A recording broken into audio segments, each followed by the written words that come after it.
Good evening, everyone. I hope everybody is doing well tonight and staying cool once again in the warmth. Although it's been cooler here in Arkansas lately, or this week, so that's good. It's just been in the mid 80s, lower 90s this week, so I will take that over 100 degrees, 105 degrees any day. Hope everybody had a good weekend. Either got some rest or went out and relaxed or spent time with family or whatever the case may be. And I've got something ringing in my ear. Anyway, welcome to anybody new here. Welcome to anybody new. Welcome to subscribers, members. Welcome to everybody. This is our weekly Missing Person Monday live stream. We do this every Monday around the same time, 8:30 p.m. Central. So please let your friends know if you think they might be interested in learning about some missing persons cold cases. Please do share it anywhere and everywhere you can, all your social media platforms to help bring awareness to all these cases to as many people as possible. So let's see who we have in here. Miss Brady from Stolen Spirits is here. She said, I don't want to miss this. Thank you for being here, ma'am. Please do check out Stolen Spirits, MMIWG on YouTube, on Facebook. They feature missing and murdered Indigenous people cases. So important because, unfortunately, a lot of those cases don't get the attention that other cases do. We'll just put it that way. So I appreciate everything that they do. Absolutely. Miss Paula is here. Hello, ma'am. Good to see you. Brady said I'm early for once. I was actually when I had a little bit of time left, I wasn't scrambling to get everything done, get everything ready like I usually am. So I had a little time to sit and relax and make sure everything was. StreamYard is still changing stuff up. I think every time I get on here, the dashboard has changed. But anyway, as long as y'all can see me and hear me, okay. Well, as well as my farm signal will let you. It's okay.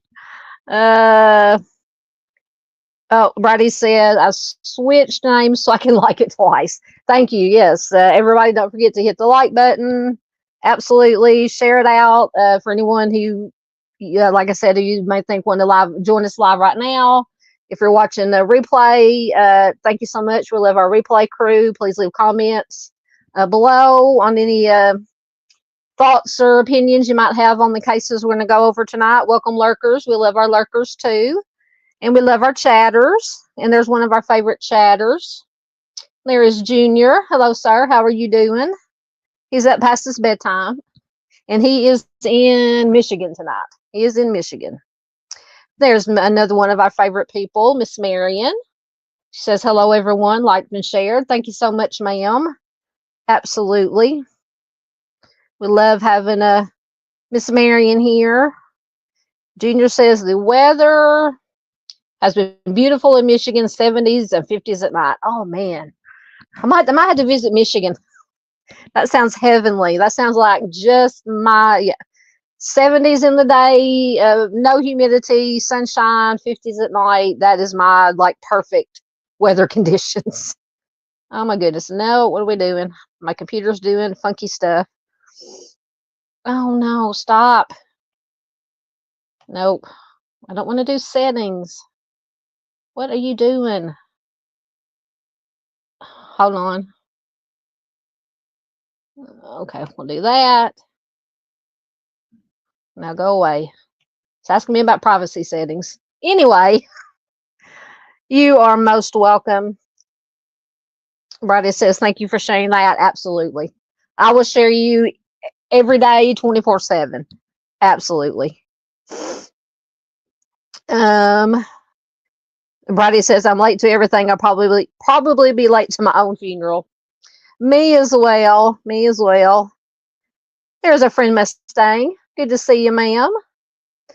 Good to have you here. Yes, it is 50s at night. Is great sleeping weather. I can open the window, let that nice cool air come in, cool fresh air come in. So nice. Yes. Unfortunately, we may get about this much of spring and this much of fall, but you know what? I'll take what I can get. I'll take what I can get. Okay. So I think I'm caught up. So we will get started. Let me get my slideshow up here before I forget.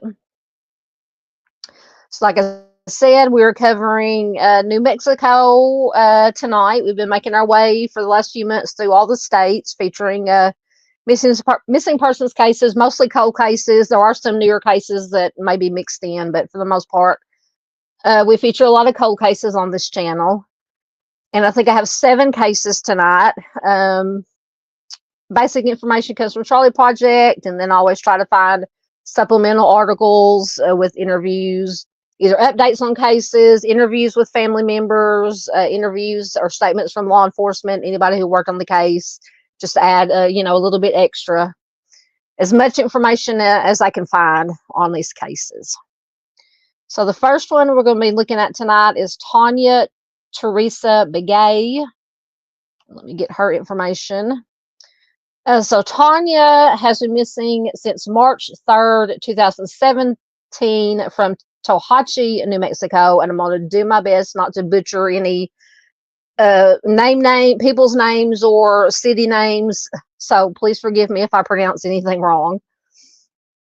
She is a Native American female. She was 36 years old at the time she went missing. She will be 44 years old as of 2025. At the time she went missing, she was 5 foot 5 inches tall, 135 pounds, with brown hair and brown eyes. She does have a scar above her left eyebrow and a small scar under her left eye. Her ears are pierced.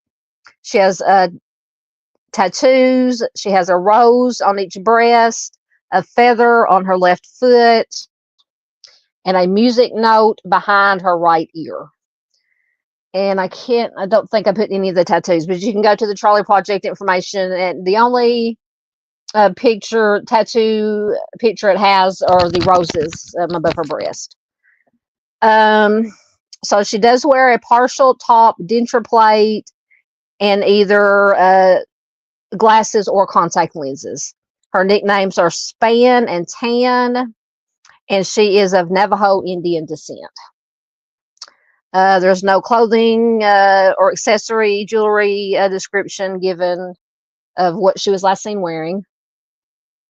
But Tanya was last seen leaving her aunt's house in Tallahatchie, New Mexico on March 3rd, 2017. She was en route from Lepp, Arizona, Leupp. Once again, if I mispronounced that, I apologize. So she was en route from Lepp, Arizona to her family's home in Gallup, New Mexico. I said it was a few hours drive when she stopped at her aunt's home. So she left with her boyfriend, Jason Thornburg, and after that, she has never been seen or heard from again. So the vehicle she was driving was her aunt's red 2004 Dodge Neon, was later found abandoned. Thornburg, the boyfriend that she was with, was questioned by the police, and then he was released. According to Tanya's family, there was some DV situations. He was abusive towards her, and he does have a history of violence. Days prior to her disappearance, Jason allegedly assaulted Tanya with a glass coffee pot. Once again, he did have a history of DV dating back to 2014. So she went missing in 2017. So, even as back as far as 3 years before she disappeared, it says he did have a history of DV. Now, I don't know if it's all against Tanya or other females. It doesn't say. So Tanya filed charges against him, but they were dropped after she went missing, coincidentally, because she was unable to testify. So everybody get your red flags going. So a photo is posted. So that photo I have there, the smaller one on the slide, is Jason Thornburg. In December of 2021, he was charged with capital homicide in the deaths of David Luaris, Lauren Phillips, and Mary Cruz Mathis. So trigger warning. I know it's on this crawler, but trigger warning. So apparently their dismembered and burned remains were found in a dumpster in Texas several months earlier. So at his trial, he used the insanity defense. But in November of 2024, he was convicted, and the following month, he was sentenced to the DP. So after his arrest for those 3 homicides, he did confess to taking the life of Tanya, and he also confessed to the homicide of his roommate, Mark Jewell, who was killed in May of 2021. So according to him, he stated that the homicides were all, quote, human sacrifices, and that it was his mission to serve God.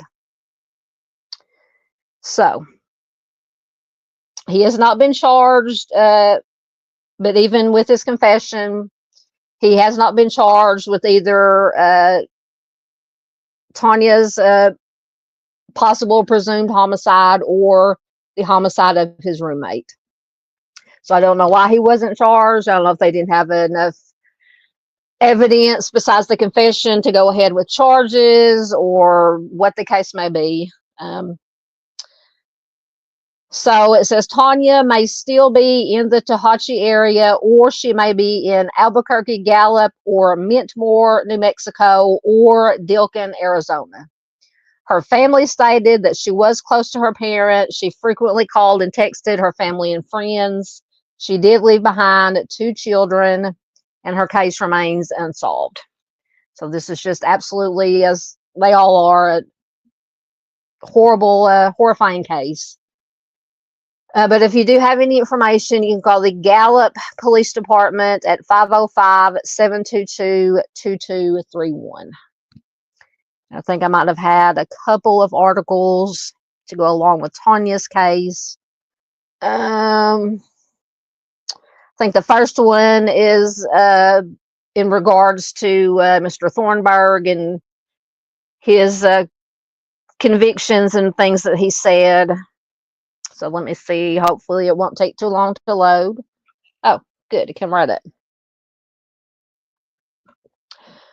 So this is from 12news.com, and the links to all the news articles are, as always, are in the description box. So feel free to read them at your leisure if you would like to. But this is from December of 2021. It says a suspected serial offender claims that he sacrificed his missing girlfriend in Arizona, according to police. So the gruesome discovery of 3 dismembered bodies found in a dumpster set on fire in Fort Worth, Texas, has raised questions surrounding the 2017 disappearance of then 36-year-old Tanya Begay. The Fort Worth Police Department arrested Begay's boyfriend, 41-year-old Jason Allen Thornburg, after investigators connected him to the location of the dumpster.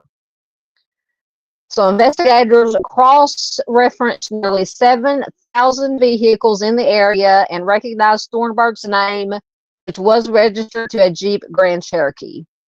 Police say he was a person of interest in another suspicious death investigation in the same area in May of this year. Thornburg allegedly told detectives that he took the life of and dismembered 42-year-old David Luares and 2 other women in the name of God, and believed that the Bible called him to commit human sacrifices. He then confessed to taking the life of 61-year-old Mark Jewell, and I believe that was the roommate, in May, and sacrificing his girlfriend in Arizona. So police records reveal that Thornburg does have a history of criminal cases dating back to a carjacking in May of 2014 in Pima County. According to the Arizona Department of Corrections, Thornburg was convicted in a vehicle theft case in 2015. He was sentenced to 9 months in jail before he was paroled in February of 2016. But it was February 18th, 2017, when Gallup, New Mexico police were called to a domestic disturbance between Thornburg and his girlfriend, Tanya Begay. Gallup police found Tanya with a bloody face, a glass embedded in her right eye. She told officers that Thornburg had thrown an empty glass coffee pot at her face. So police were unable to locate Thornburg at the time, and they did issue a warrant for his arrest. On March 21st of 2017, the property owner of Thornburg's apartment reported to the Gallup Police Department that Thornburg was sleeping inside his car in a garage near the apartment. And so then police found him asleep in the car, and he was then arrested. He was taken to the department to be interviewed, but the interview was stopped after he asked for legal counsel, which is absolutely his right. So Tanya's mother, Teresa, reported her daughter missing to Gallup police on March 19th of 2017. Her mother told investigators she attempted to file a missing persons report with the Navajo Nation's Crown Point Police District 2 days prior to filing a report with Gallup, but told officers that Crown Point police had not filed the report. So unfortunately, and that's the problem that is ran into with these jurisdictions when it's a MMIP, an indigenous person is, tribal police. You have the tribal police, and you have the town or county or state or whoever's investigating, and it just gets all mucked up. So it's the best word I can use on YouTube. It all gets mucked up. Okay, so Teresa told Gallup police that her daughter was last seen on March 2nd, 2017, after she left her aunt's house in Tallahatchie, New Mexico, with her boyfriend, Jason Thornburg. She told officers that her daughter and Thornburg stole her 2004 Dodge Neon. Gallup Chief Aaron Todlina Pablo said Tanya Begay was last seen in Tehachapi, New Mexico. That falls out of our jurisdiction of the city of Gallup and falls into the Navajo Nation. So that is why we had to reach out. We wanted to get her into the system. So on March 3rd of 2017, Teresa said Tanya called her, told her that she was in Lepp, Arizona with Thornburg. Teresa was Tanya's mother, told Gallup detectives she learned that Thornburg sometimes lived with his parents in Dilkin, Arizona, and contacted Dilkin police. So Teresa said Dilkin police told her that they spoke with Thornburg's family, who told police that he was seen at his mother's house on March 14th, 2017. And family told Dilkin police that Thornburg was alone and left in Teresa's Dodge Neon. So his family said he was there or at his mother's house. Apparently Tanya was not with him, but he did have Teresa, who was Tanya's mother. He did have Teresa's Dodge Neon. So 3 days later, a neighbor reported to Gallup police that they saw Thornburg back at home in Gallup. On March 19th, 2017, a family member named Carlos reported seeing Thornburg. He asked him about Tanya. And Carlos said that Thornburg told him that Tanya was at his home and invited him back to his place. Carlos declined because he felt that something was, what he said, fishy with Thornburg. And I don't doubt that one bit. So Teresa told investigators that her daughter and Thornburg's relationship was abusive, and that they both used recreational substances. On March 20th of 2017, an affiant with the Gallup Police Department spoke to a man named Dwayne, who is the property owner of Thornburg's apartment, who told investigators that he last saw Thornburg on March 16th of 2017. So Thornburg told Dwayne, so I don't know what an affiant is, A-F-F-I-A-N-T. I'm assuming it has something to do with the police. So if anybody in chat can let me know what an affiant is. I've heard the word before, but I can't remember exactly what it means. So Mr. Johnson, Dwayne, said that he and Tanya, or said that Thornburg told him that he and Tanya went to visit his family in Dilkin, Arizona, but that he and Tanya got into a fight and she left him in Holbrook, Arizona. On March 21st of 2017, Johnson contacted the Gallup affiant and reported that Thornburg was asleep in his car in the garage near the apartment. The police arrested Thornburg, took him back, to the department to be interviewed, but he asked for counsel and the interview ended. So because Tanya was last seen on tribal land, Gallup police contacted the Navajo Nation officer Franklin Begay, spelled the same way as Tanya's last name, but it has an E on the end. I'm assuming there's no relation. Who gave investigators the Dilkin, Arizona police reports. A search warrant for Thornburg says Gallup. A search warrant for Thornburg says Gallup detective Neil Yazzie noted in the Dilkin reports that 2 neighbors saw Thornburg burning unknown items south of his home in Arizona, and it was unknown what he was burning. So Gallup police obtained a search warrant for 2 cell phones found with Thornburg to help determine the location and possible witnesses involved in Tanya's disappearance. Chief Todlina Pablo says Thornburg was not considered a suspect in Tanya's disappearance. And New Mexico court records show Thornburg's assault charges were dropped on June 22nd, 2017, because Tanya would not participate. But Tanya was missing. So did she refuse to participate before she went missing? or they're saying she didn't participate because she was missing. So Gallup Police Chief Todlina Pablo told 12 News that the department determined that Tanya's cell phone pinged off towers in Tahachi, New Mexico, and Dilkin, Arizona. So Gallup police say Fort Worth officials have reached out to the department about Tanya's case, and the department released information to the Navajo Nation and the FBI. So the Gallup Police Department still considers Tanya just a missing persons case. It said at the time, 12 News reached out to the Navajo Nation Police Department with questions on their investigation. They didn't hear anything back. So yeah, like I said, it just, when it comes to the, indigenous persons cases, if they're on tribal land, you got the tribal police, you got the city, county, state, whatever other police agencies, and just everything gets, either they don't want to work together, or they fight over who's going to have jurisdiction, and then wires get crossed and information gets lost, and it's just a whole big mess.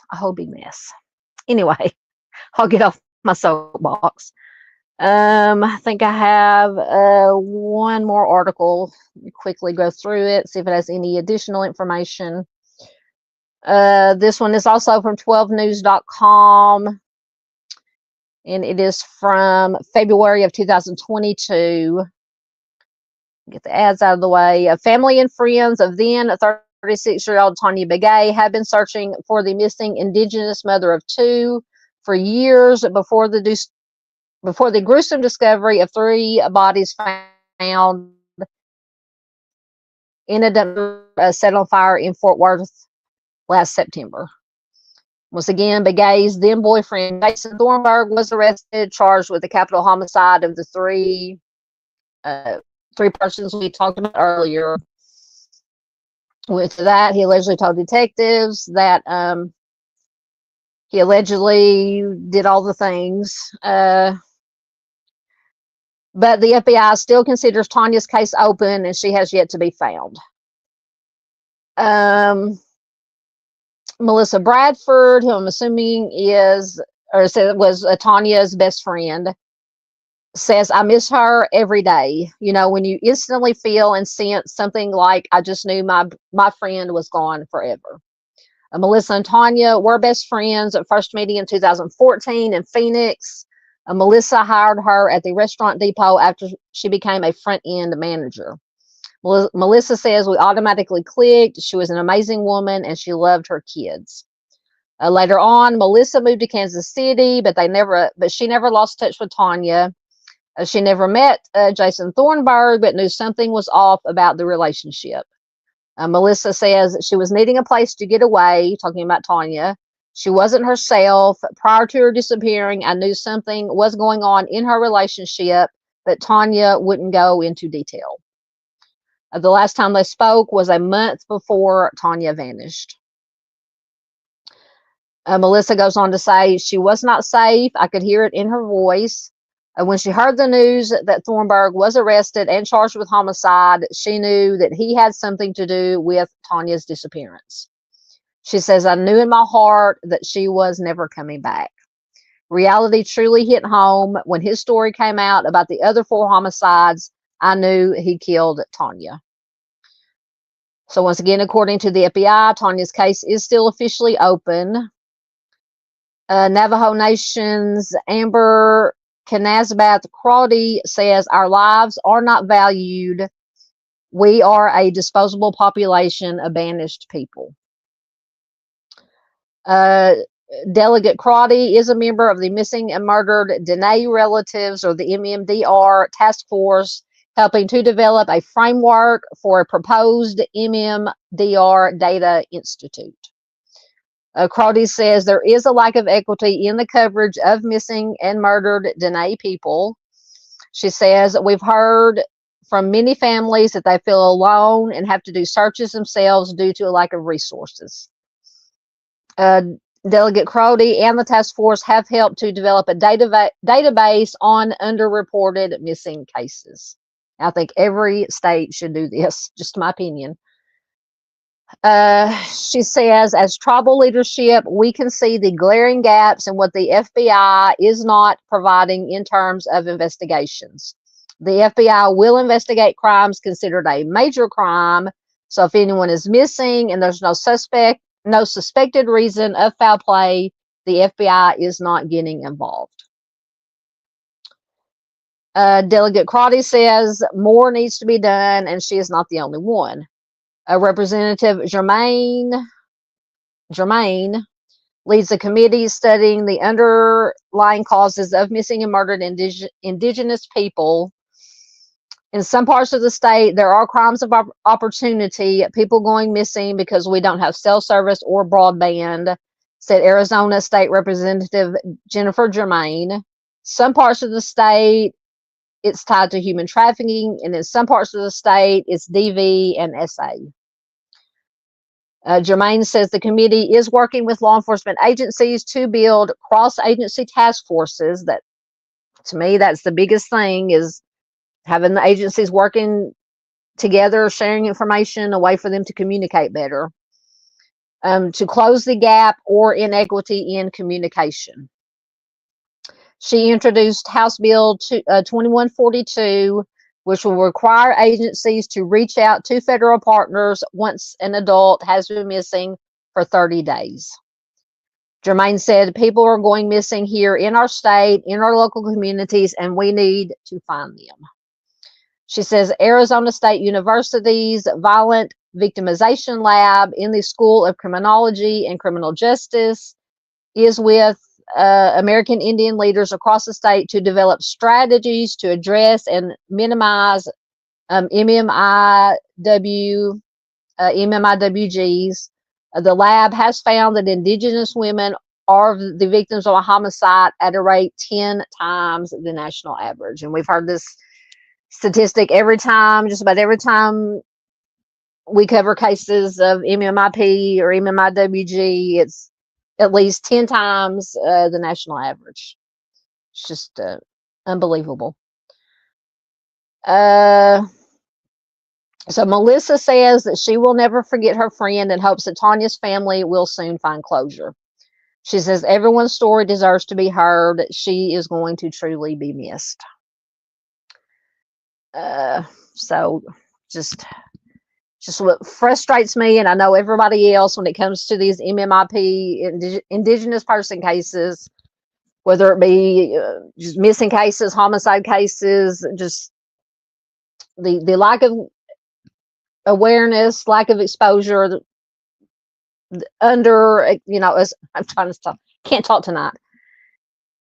The underreporting of them, we all know other cases, which every case is important, but they should all be, in my opinion, all be covered equally, is what I'm trying to say.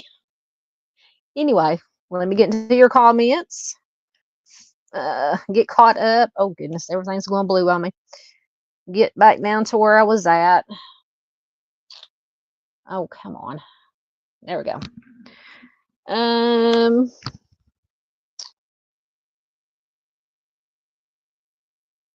Okay, there we go. Sorry to get a drink. That was a lot of reading, but important information in there. Junior says why are you afraid? Junior says he's afraid to leave his window open at night. You think somebody's going to come get you? Which you have a screen though, but the screens can be cut through. Yeah, when I open my windows at night, which I still know anybody determined enough to get in can. I just crack it, maybe 2 or 3 inches. But anyway, excellent. Miss Brady says I'll be in Farmington, New Mexico this weekend. Excellent. Junior says he's heading to Kentucky tomorrow. Will you have safe both Brady and Junior, please do have safe travels. Absolutely.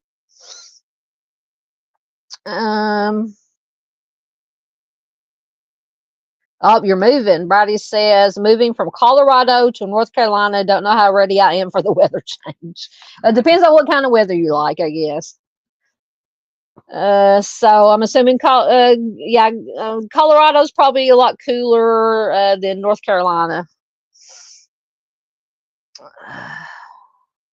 Yeah, once again, those are the tattoos that Tanya, I hope I don't know if it's Tanya or Tanya. The 2 roses on the chest, musical note behind her right ear, feather on her left foot, and she had a partially chipped top front tooth. I just, once again, this is just my opinion, just pure speculation. Obviously, I don't know for sure, but I'm with Junior. Mr. Thornburg would be top of my list, absolutely. Well, we like having you in this chat, Mustang. Absolutely. Brady says, I wish he, talking about Mr. Thornburg, would give her family some closure. Absolutely. But unfortunately, he's probably not going to, because he doesn't care. And just just my opinion, once again, people like that who have the capacity to do what he's done, that do that what he was convicted of the 3 or 4 horrible homicides that he committed. Did confess to Tanya and his roommate, but unfortunately, for whatever reason, no charges were brought. Yeah, anybody with the capacity to do that, in my opinion, psychopath, sociopath, the control and power is what they're all about. So he's not. The people like that are not going to give anything up, unfortunately. There's Dave. He's checking in. He's listening and driving, I bet. Yep. Hello, Dave. Good to see you, sir. And I did make it finally back. Made it back to Dave's live Saturday night. Excellent live as always. Dave is live every late Saturday night, early Sunday morning. It's usually around midnight 30 Central Time. Dave's on the East Coast. So please check out Dave if you can't be there live. If you're not a night owl, please do check Be Replay Crew. Absolutely. Yes, we do have, Junior said, I agree with you, Mustang. We have a very respectful bunch of people in here. Absolutely. We understand, Dave. Dave says, sorry, I can't say hi to everyone. Absolutely. Want Dave to be safe driving. There's Sunday Doodles. Hello, Sunday. Welcome, welcome. Good to have you here. Yeah. Talking about Mr. Thornburg. Yeah, Junior says it. This guy is nutso. I agree. Yep, Mustang says, I hope they don't let him out. Nope, I hope not. I think he got life, I believe, is what the article said. Hopefully it's life without parole.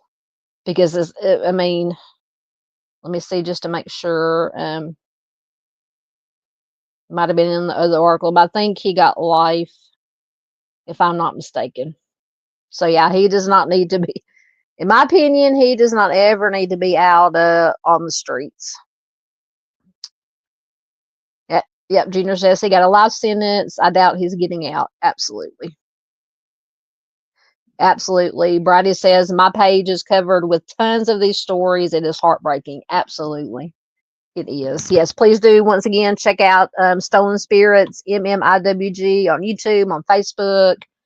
I'm definitely have been subscribed to the YouTube channel. I'm a member or almost have a group or a page or both, but I'm in the group, following the pages. Absolutely.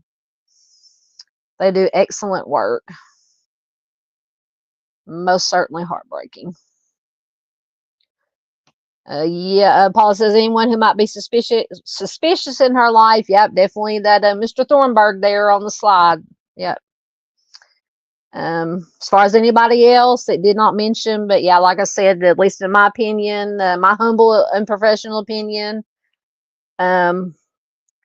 Thornburg there is number 1. Junior says he locks his house up like Fort Knox. Oh, I do too. I keep, if I'm home, even during the daytime, my doors are locked. And then when I'm working in the car, absolutely locked at all times. Mustang wants to know if a Junior booby traps his house. Yep, Miss Paula is a night owl. Absolutely. All right, I think I'm caught up once again, so we will move on to the next case. Get one more drink. Remember to turn my camera back on. All right, next we have Ranelle Rose Bennett. Should have already had her information up, as usual. There she is. Sorry, my nose is itching. My allergies or something's acting out really bad. So Ranelle has been missing since June 15th, 2021 from Hogback, New Mexico. She is a Native American female. She was 33 years old at the time she went missing. Sorry, I can't get comfortable. She'll be 37 years old as of 2025. At the time she went missing, she was 5 foot 2 inches tall, 125 pounds, with black hair and brown eyes. She is an enrolled member of the Navajo Nation. She has a tattoo of the name Treasten, Treasten. Once again, I hope I'm pronouncing that right. I apologize if I'm not. That is on the inside of her right forearm, and a tattoo of the letter B behind her left ear. Her ears are pierced, and her nickname is Tiny. So Ranelle was last seen by her mother at her residence in Hogback, New Mexico on June 15, 2021. She has 2 children. Both of the children lived with her mother at the time of her disappearance, but she called, texted them every day, and she had never gone an extended period of time without seeing them. On the day that she was last seen, Ranelle went to her mother's home to discuss her daughter's upcoming 10th birthday party. When she left, Ranelle hugged her mother for a long time. She appeared to be crying, which her mother found odd. She never showed up for her daughter's party, which is obviously uncharacteristic of her behavior, and her mother was unable to get in touch with her. So her mother filed a missing persons report on June 21st, but for unclear reasons, the report was not entered into the law enforcement database for what they say days. I don't know how many days, but one is too much. I mean, if she reported on June 21st, it should have been entered June 21st. So Ranelle has never been seen or heard from again.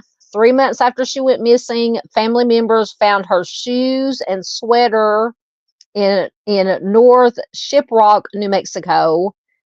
They turned them over to the police to be processed for evidence, but it is not known whether they got any kind of evidence, got any leads from it. It is not known. There's been no other indication of her whereabouts. So at the time of her disappearance, Ranelle was dating a man named Kendall KJ Johnson. Said they've been seeing each other for about a month. So in July of 2021, Johnson and 5 other people were arrested. They are suspects in a number of Shiprock area crimes, including home invasions and auto theft. Johnson initially escaped the July 14th police pursuit that ended in the apprehension of the other 5 individuals, and he was not arrested until 2 days later on July 16th. So the police had been investigating this group for some time, and they had at one point thought that Ranelle was involved in the crimes just because of her association with Mr. Johnson. And I did not forgot to put his picture on the slide. So he had said that he had last seen Ranelle a couple of days after her mother did. It is not clear whether Johnson is a suspect in Ranelle's case or in Ranelle's disappearance. Her case remains unsolved, and the circumstances of her disappearance are unclear. So if you have any information, you can call the Navajo Nation Police Department, Shiprock District, at 505-368-1350, or the Bureau of Indian Affairs, Office of Justice Services at 505-563-3600. Let me get her article. I believe it's interviews or statements from her family. So this article is from, it says, whereas Ranelle Rose Bennett, it is from March of 2022. So at the time this article was written, it says it's been, weird stuff is popping up. It's been almost 10 months since Ranelle Rose Bennett was last seen on the Navajo Nation. And with each passing day comes a growing fear among loved ones. Rose, her mother says that she was a sweet girl, a sweet lady to her kids, and everything's jumping. A sweet lady to her kids, and she took care of them. Yazzie, who is her mother, has not heard from her daughter since June 15th of 2021. She said Ranelle was supposed to attend her daughter's 10th birthday just days before in Farmington. And that where I think that's Brady said that's where she was going to this weekend. However, she never made it. Her mother says her daughter kept texting her, Mom, remember, it's my birthday today. She kept looking out the road and she kept wanting to see her mom. Just breaks my heart. So Yazzie said she spoke with a police officer and filed a missing persons report on June 21st at the Shiprock Police Department. Yet despite her efforts, once again, she said the report was not found in the department system until days later. Yazzie said, 2 days later, I went to the criminal investigator here in Shiprock and I just talked to him over the phone. He said this was new to him and that he didn't know anything about it. From then on, Yazzie says answers from police were few and far between. She says, I kept calling the department and finally they just got tired of me. Sometimes I would just go in and try and wait until an officer came in and they just said, oh, he's out. So basically just brushing her off. 3 months after Ranelle went missing, family members found her shoes and a sweater in the north area of Shiprock. Yazzie said police collected the evidence but have not contacted her since. She says maybe she would have been found if we started it being in the system and all that. Absolutely. They would have put the report in the system the day that her mom made it. Anything they may have found, of course, if they did find, even bother to test it, find any kind of evidence, DNA or anything with the clothes, the sweater, and I think the shoes, they might have kept that to themselves, but they could have at least said, hey, we're working on it, but nothing, apparently. So Gerald Harrison, who is Ranelle's brother, I believe, often spends his days and nights searching for his sister. He says, I miss her laughter and her smile. The stuff she says made me laugh. Before Ranelle went missing, Harrison lived and worked in Breckenridge, Colorado. However, since her disappearance, he moved back to Shiprock to help with search efforts into his sister's disappearance. He says he has scoured all over Shiprock, looking everywhere just to try to find her.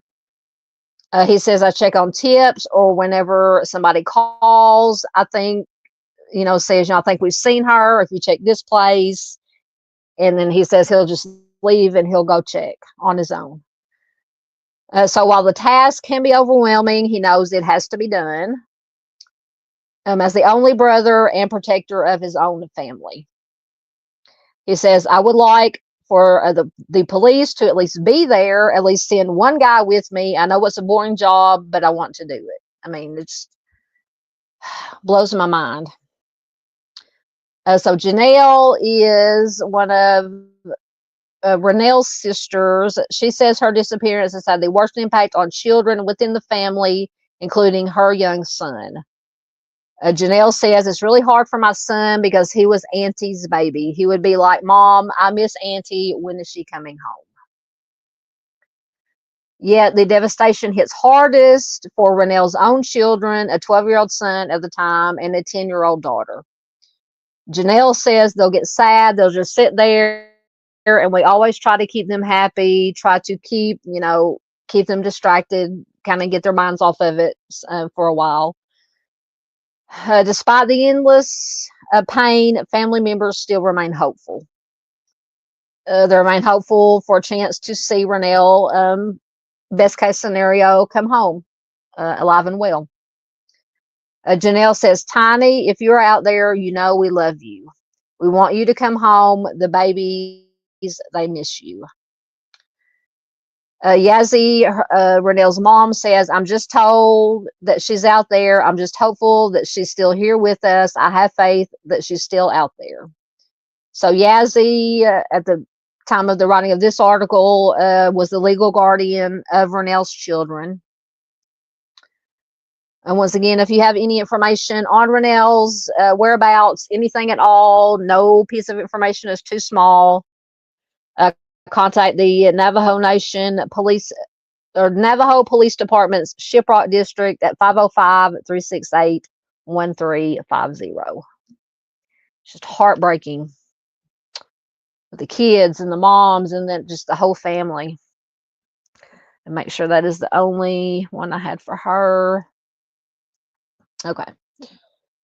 Oh man, just gets to me so bad. Especially just drives me crazy with the lack of communication from law enforcement, lack of, obviously we know not all law enforcement operates this way, but you have some of these cases where just they don't want to do their job. It just drives me nuts. Anyway, I'm sure I'm not the only one that feels that way. I know from you guys who have been with me for a while know that we talk about this all the time. Let me get down to where I was at. There we go. Well, there we go. Junior says he sleeps with an 18-inch knife and an axe handle. Sounds good to me. Oh, Brady said I said something right. At least I'm trying my best to pronounce everything right. Oh, there's Miss Doodle. Oh, she says, hey guys, I'm not feeling my best, but I'm listening. Love you all. We love you too, Miss Doodle. Please do get to feeling better. Absolutely, ma'am. And thank you for listening. Absolutely. And all your support, everything you do. Please do check out Doodlebug and all these other wonderful creators. Doodlebug, Stolen Spirits, Owl, Miss Paula, Mr. Steve. We had a Mr. Steve sighting the other night. He popped in my live stream that I did, whatever night it was. We did one last. He popped in Dave's live stream Saturday night, Sunday morning. So we had a Mr. Steve sighting. Yes, thank you. There's Miss PJ. Hello, Miss PJ. She says, welcome all. Remember to hit the like button, subscribe, hit the notifications for all the YouTube things. All to keep amazing awareness in the algorithm. Thank you so much, ma'am. Yes, absolutely. Most important thing we can all do is like, comment, share. Absolutely. Miss PJ told Doodle, eat cake, it will make you feel better. Eating cake always makes me feel better. Excellent. We'll check that out. Brady says we did a live with Ranelle's family. I will definitely check that out. Everybody check it out. I will share it on my community tab here on YouTube. Absolutely.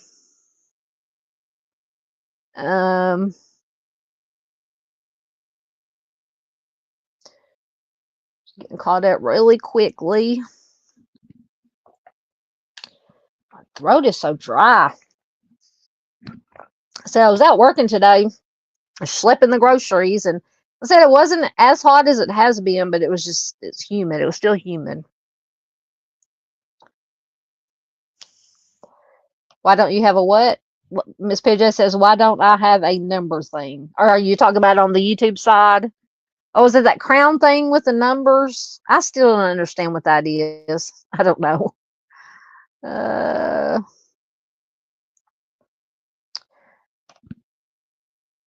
Yep, I agree, Junior. As Paul says, I hope the case is airtight.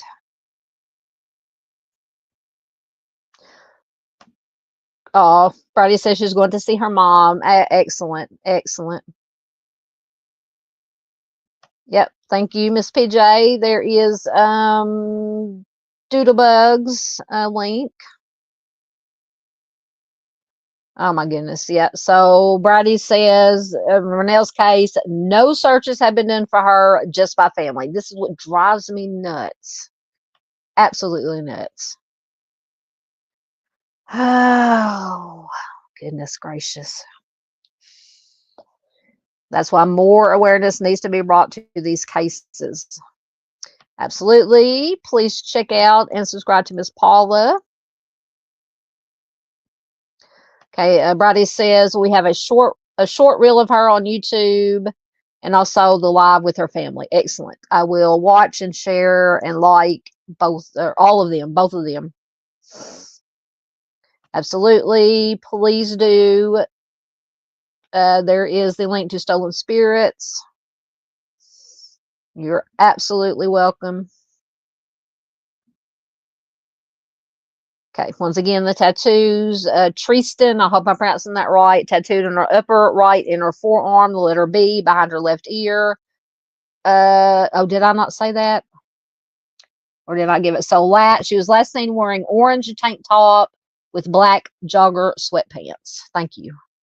I don't think either. I forgot to read. Oh, I did forget to read it. I'm sorry. Yeah, orange, last seen wearing an orange top and black sweatpants. Absolutely. Check out our friend Arctic. He is amazing. Yes, we love our doodle around here. Absolutely. Yes, Miss PJ. Yeah, please check out Miss PJ's channel. She covers lots of cases. Absolutely.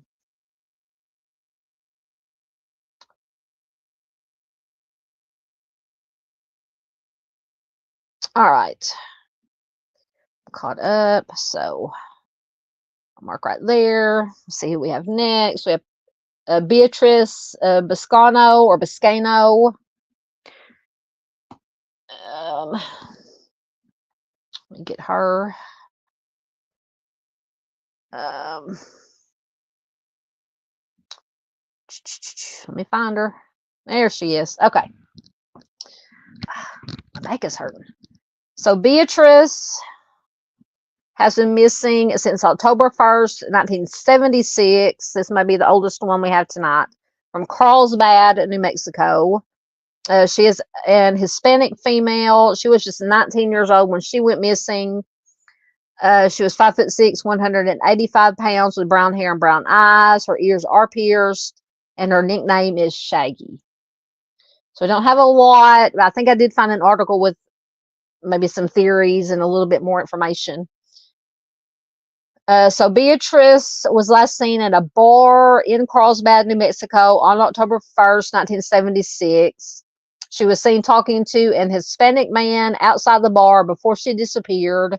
After that, she has never been seen or heard from again. She did leave behind a baby daughter, and few details are available in her case. So that's basically all that Charlie Project has. But if you do have any information, you can call the Carlsbad Police Department at 575-885-2111. Let me find what I had for her. So I did come across this new website that I'd never used before. It's called Whereabouts Still Unknown. So I'm just going to go on the assumption that, like I said, I haven't used this before. You know, sometimes I try to use sources that I know give good information, correct information, but this is unfortunately the only other thing I could find on Beatrice's case aside from Charlie Project. Let's see what it says. I don't know when this was posted. I don't think it gives a date. Oh no, it was posted on November 2021. So it says all that seems to be known about Beatrice's actual disappearance is that she was last seen talking to an Hispanic man at a bar. In the months prior to her disappearance, Beatrice had been mixed up in some kind of homicide trial, apparently. Although she was not a party to this case, the bad blood between the perpetrator and the victim of the homicide apparently stemmed from an assault on Beatrice while she was 6 months pregnant. So according to testimony later given by Beatrice, on the morning of September 17th, 1975, her boyfriend, Sylvester Richardson, had an altercation with an acquaintance named William Jordan. A third man, Aaron Kelly, had tried to intervene, but Beatrice had told him to stay out of it. At this point, according to Beatrice, Aaron physically assaulted her by hitting her and kicking her in the stomach while she was, I think it said, 6 months pregnant. So this supposedly, allegedly led to an epileptic seizure, and she was taken by ambulance to the hospital. So this incident allegedly led to Sylvester, who was Beatrice's boyfriend, fatally pew-pewing Aaron Kelly in front of what was then Red Green's Shine Parlor on 317 Plum Street. It says there were witnesses to the shooting, and Sylvester was quickly apprehended as he boarded a bus bound for Lubbock, Texas. So Beatrice was present at Sylvester's hearings. She was scheduled to testify as a witness for the defense. On October 8th of 1975, during a court recess, Beatrice had apparently flagged down the district attorney in the hallway and told him that a man named Jeffrey Askew had threatened her to not testify. So this Jeffrey Askew was arrested as a result. He was charged with intimidating a witness. So it is unknown what connection, if any, that Askew had to that case. So Beatrice did ultimately testify in April of 1976. Sylvester was convicted of voluntary manslaughter, and then Beatrice vanished 6 months after that. So it is not known whether the trial or the events leading up to it are connected to her disappearance. The person that wrote this said, I would consider that she could have been placed in witness protection due to the threats, which is possible. But she had delivered a baby girl sometime in late 1975. Had she gone into protection, I think the infant would have gone too. The baby was left behind, however, and raised by other relatives. So in 1981, the child's guardians petitioned the court to officially terminate both Beatrice and Sylvester's parental rights, presumably due to Beatrice's disappearance and the fact that Sylvester, the father, was in jail or in prison. So an obituary of a family member mentions that Beatrice as surviving him, noting that her location is unknown. Once again, Beatrice's nickname was Shaggy. News reports show her having a long history of hospitalizations dating back to 1966. On at least one occasion, aside from the known assault, she was airlifted to the hospital in critical condition after being found unconscious in a parking lot. So that's just very bizarre. So, but it says this may be an indicator of prolonged DV, or it could be due to her epilepsy, either one. They finished by saying, in any case, she seems to have had a rough life, and although it does not seem incredibly likely, I hope she got away from the chaos and has found happiness somewhere. I think she would have taken her daughter with her if that were the case, though. And I do agree. Like I said, just take this with a grain of salt. I said I've never used this website before, but it did give facts from, testimony and official records. So anyway, but yeah, just, yeah, so I'm wondering if, like I said, she'd been, airlifted at least once, to a hospital. Like I said, it could have been from DV, if there was an abusive relationship with her boyfriend at the time, the mother of her or the father of her child, or it could have been due to an epileptic seizure. But it's just all around, obviously, horrible situation. All right. Okay. Let's check comments right quick. Absolutely. Miss Paula says prayers to her family. Yes, ma'am. There is Miss PJ's link. I think Miss Doodles meant to say so beautiful. Absolutely. Yep. So, yep. Yeah. Bridie says some of these cases, even the new ones, it's hard to find evil. I know. When I am researching, especially MMIW cases, or any Hispanic cases, whatever the case may be, or any cases really, it's just so hard to find information. But I've noticed it's even harder to find any information on indigenous person cases. It's just, oh, it drives me nuts. I can't say it enough. It drives me nuts. Nope, definitely not good. Oh no, Miss Doodle says, I know I dropped my phone and hid her comment. Whose comment did you hide? It's all right, Doodle. We understand. No, you're fine. I don't know. I can't tell if a comment was hidden. I don't know. I don't think it shows up on the StreamYard side. You're fine, Doodle. It's fine. Yeah, Miss PJ says it's okay. Bridie doesn't, or Bridie knows you didn't mean to. Yeah, absolutely. Oh, Doodle fixed it. See, here you go. There's Chris. Hey, Chris. Good to see you. He said he'd pop in. I think he said he had to work tonight. It's good to have Chris here.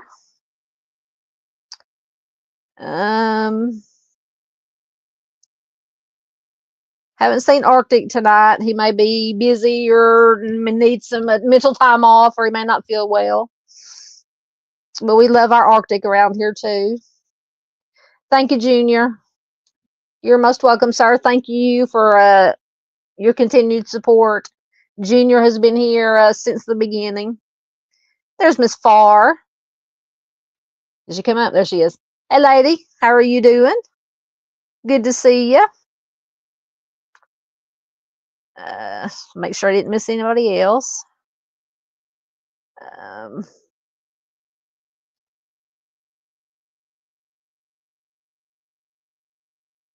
Oh, goodness. So Miss Bridie says, I was born and raised in New Mexico, grew up seeing this and hearing stories. I had a cousin that was unalived over 30 years ago. Her case was barely solved a couple years back. Oh, my goodness. Bless your heart. But, I mean, at least it was finally solved. What was, if you don't mind, what was the name or the circumstances? Oh, so you have another cousin that's still missing in Utah? Definitely give me that name. And I can do whatever I can to help. Make a video, live stream, whatever. A post, or all three. Absolutely. All right. So let me mark there. And make sure that was all I had on Beatrice. I believe it was. Let me get the other. Yeah. Okay. So next we have Arden Ray Bogart Jr. Sorry. So Arden was last seen on a February 11th, 1988 in Santa Fe, New Mexico. He is a white male. He was just 18 years old when he went missing. He would be 56 years old as of 2025. At the time he went missing, he was 6 feet to 6 feet 3 inches tall and 130 to 170 pounds with brown hair and blue eyes. He does have a brown birthmark with dark spots on his lower back near his waistline and a scar on his left forearm, which is, they say, about 1 to 2 inches long, and he has a chipped front tooth. So Arden is a native of Lima, Ohio. He was traveling with a friend in February of 1988. He and this friend planned to fly to Southern California together, pick up 2 cars, and drive back to Ohio. So while in California, Arden called his father and said that he was not enjoying himself, and he and his friend were going to come home early. So the last time his father heard from him, he was in Needles, California, and he said his car, which was a Mercury Capri, had broken down. So a few days later, Arden's friend called Arden's father and said that Arden was missing. He said they had gotten the wheel bearing on the car repaired, but then he and Arden somehow became separated. I don't think he explained how they got separated. So according to the friend, Arden was last seen on Interstate 25 between Santa Fe and Pecos, New Mexico. So according to Arden's father, his son had gotten involved with some illegal substances prior to his disappearance, and he believes that Arden and his friend had some illegal substances in the car with them. So the friend that he was with was 6 years older. He told Arden that he had to go to California to make a court appearance on a minor possession charge, and that he had 2 cars and he needed another person to drive one of them back to Ohio. So Arden's father was suspicious of the friend's account, as I would be too, and said that he told several different stories about the last time that he saw Arden. So some agencies state that Arden was last seen in Needles, California. Santa Fe police are investigating, and foul play is suspected. So if you do have any information, you can call the Santa Fe Police Department at 505-428-3710. Let me see if I had, I don't know that I had, I just have his Web Sleuth entry, his Web Sleuth thread. I love Web Sleuth. You can find a lot of, sometimes you can find a lot of good information, but let me just go through here and see what, there's any other information. So that's from Charlie Project.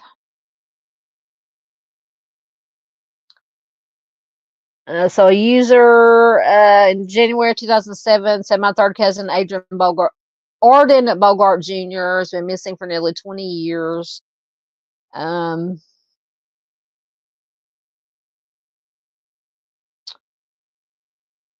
see if he has any comments. I think they were making some comparisons between some does on the Doe Network.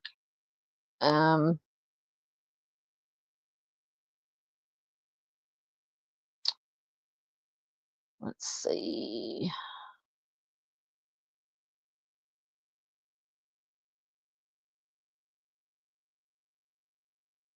I think they're just talking about the does. Yeah, so I'm going to comment, asking who he was traveling with, where is this person now, and how do you just lose someone who's traveling with you? Yeah. So they just got separated. Didn't give an explanation that I know of. Give me 1 second.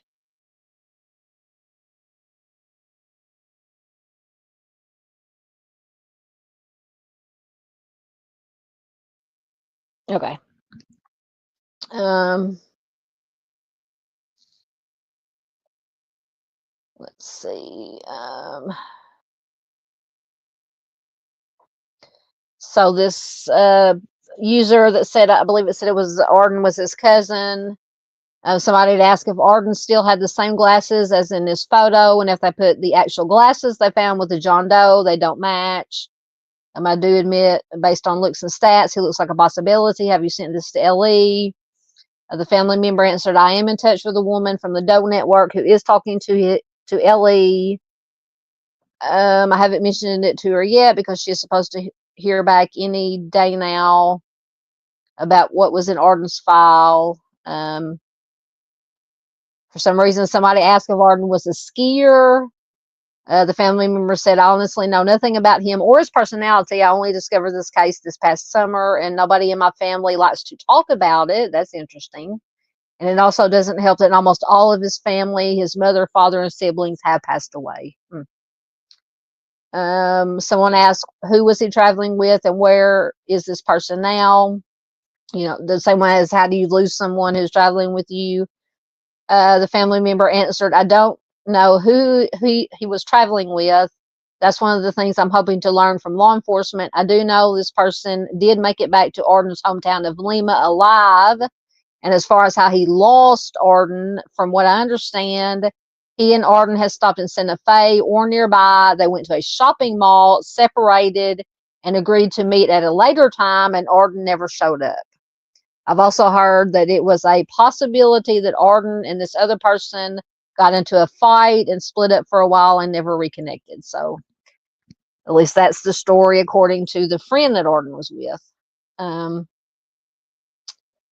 So that's very interesting. All right, let's see if there's a...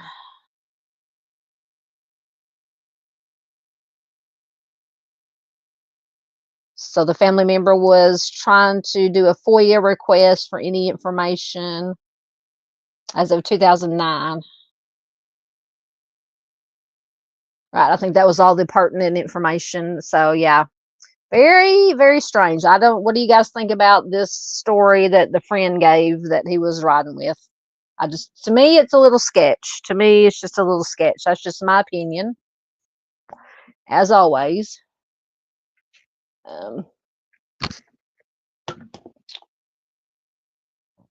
right, let me check your comments one more time. We'll get into the next one.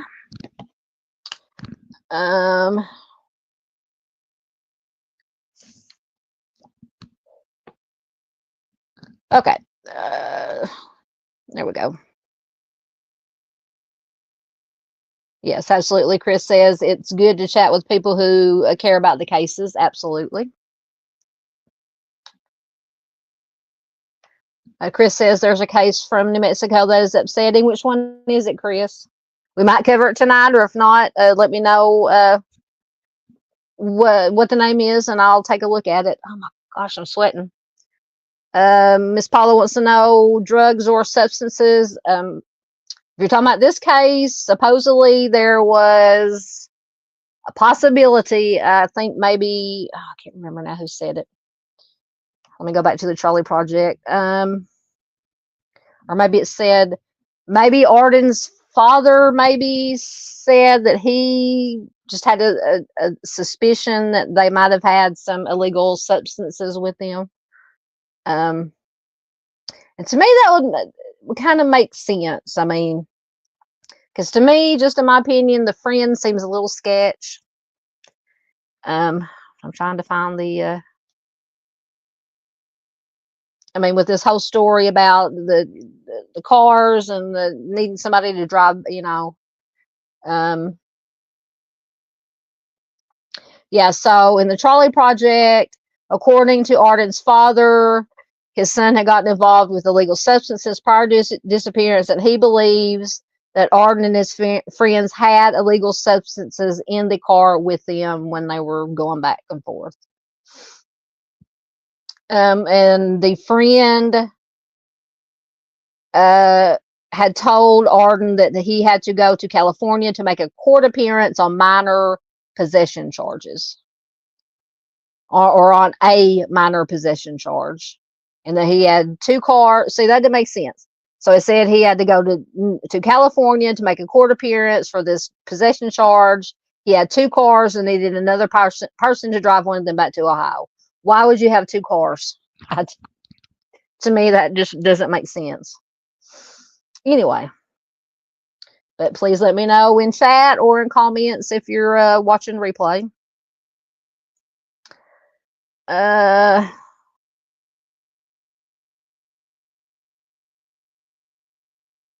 Let's see. Days. Is that Days Romero that changed your name, or a different Days? Welcome, welcome. Good to have you here. We are doing well. Hope you're doing well. There's Miss Barbara. Hello, my dear. Good to see you. She says, hello, everyone. I'm sorry I'm late. You're fine. You're fine. You get a hall pass. You got a permanent hall pass. You got busy. That's what I thought. Yeah, it's Days Romero. Good to see you, Romero. Up. Miss Farr has been a member for 9 months. So just sitting in the pasture. Moo. Well, let me give you a friend in the pasture. Hold on, let me find your friend.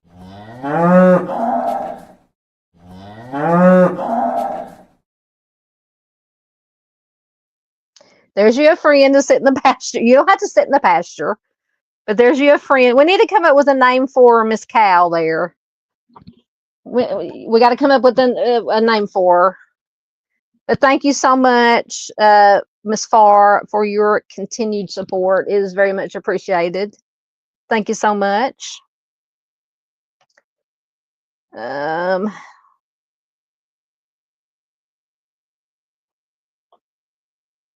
Romero's having to change and spoof something. That's over my head, all that technical stuff. Yep. Congratulations to Miss Farr for being a member for 9 months.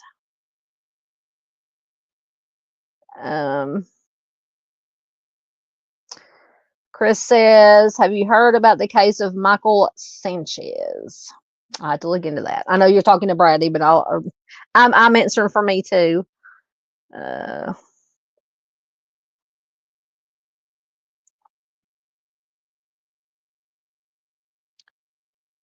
Absolutely. We hope Miss Barb is doing well always. Yep, Mustang says there are way too many of these cases. It's heartbreaking. Yes, ma'am. Yes, I will do that. Look up Michael Sanchez. Absolutely. I don't have my pen handy, but I will do that. Absolutely. Brady says she'll look into it.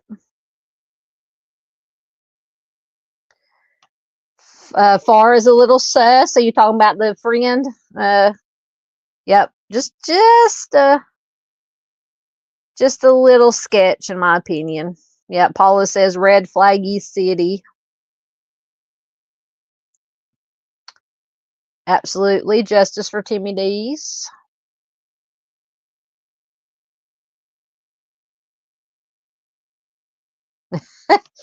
Did you like that? Sunday says I'm just vibing Biscuit again. I'm telling you, Biscuit is, for anybody who doesn't know, Biscuit's one of my little fur babies. He's my poor little broken fur baby. He's a little in the head, you know. But he died and came back to life, so we'll give him a pass. But yeah, was it, when did I post it? Friday, Saturday night? Was it last night? Or no, today's Sunday, Monday, whatever day it is. Like I posted it Saturday night. Yeah, he was just laid down in the bed sleep. He was out. He was like, I'm done. I'm sleeping through the weekend. Yeah. Oh, I think I posted it, did a community post for my members on my community tab of Biscuit. And I apologize to members. I've got to get some more videos up for you guys.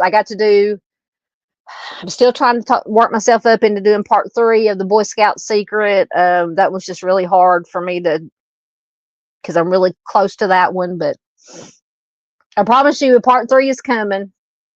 Hopefully sooner than later. But I appreciate all my members. Absolutely. Thank you so much.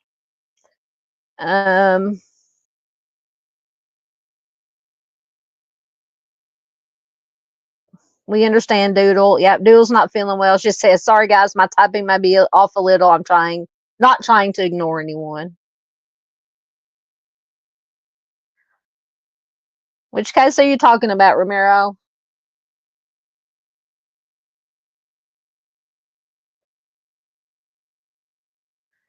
Yeah, Brady says, working on cases every day. I trust no one. Sad world we're living in. Absolutely.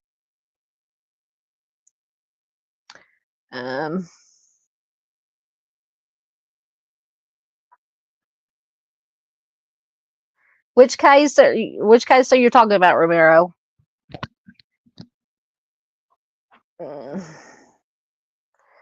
Yeah, Doodle says, it's chilling how normal these people look, but do horrible things. Absolutely. Actually, Mustang is the woman.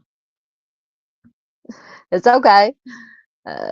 Thank you, Chris. Chris said he sent it to us.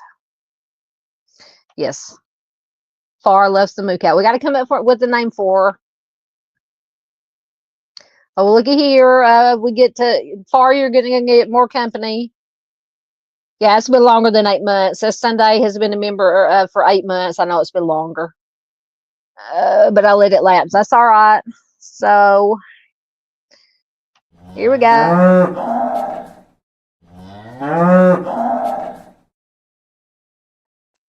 Thank you so much for your continued support. It is very much appreciated. Once again, everything from the memberships, anything, any super chats or super stickers, everything goes right back into the channel to mostly help pay for StreamYard.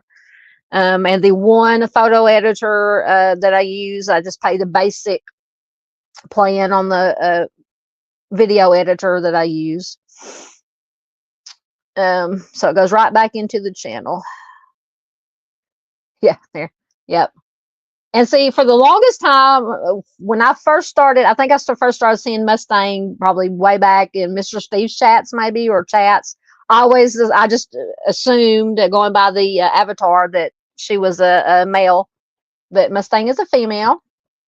And I know she said who that avatar was the other night, maybe in Dave's chat, but I can't remember who she said it was.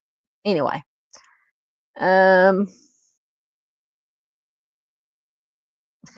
Doodle says she's been called a man so much, I just roll with it.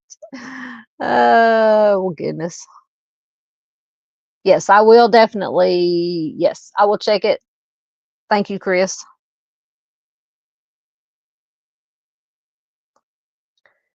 Yep. We love you too, Miss Barb. Absolutely. Well, that depends, Romero. If just send me, Romero, you can hold on.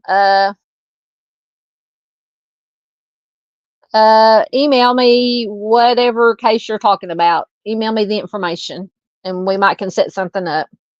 Absolutely. southerngaltruecrime@hotmail.com. All right.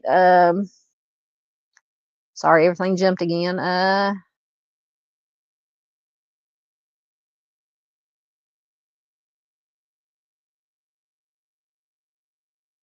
Yeah, well, for tonight, we'll just stick with the cases we're going over. But yeah, like I said, definitely email me whatever case you're talking about, the information, and we can have a discussion. We'll see what we can come up with. Sunday wants a chicken sound. You want the chicken sound instead of the moose sound? Okay, I can find a chicken sound. I can definitely do that. Welcome, GP. Good to have you back. Always good to see you. Doug Carter, that's it. Yep, that's who that avatar is. Gotcha. See, my memory in my old age is not so good, so I couldn't remember. All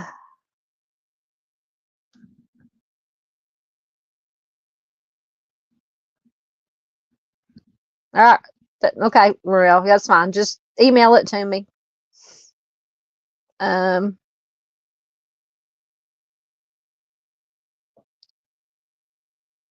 Are you talking about my email address? Hold on. Hold on, if I can spell right.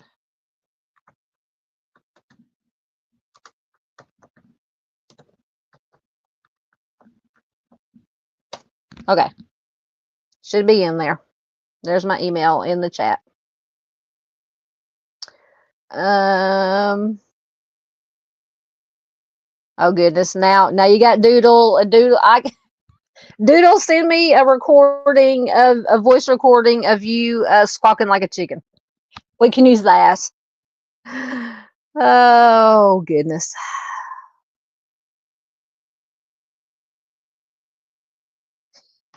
Yeah, just don't lay an egg.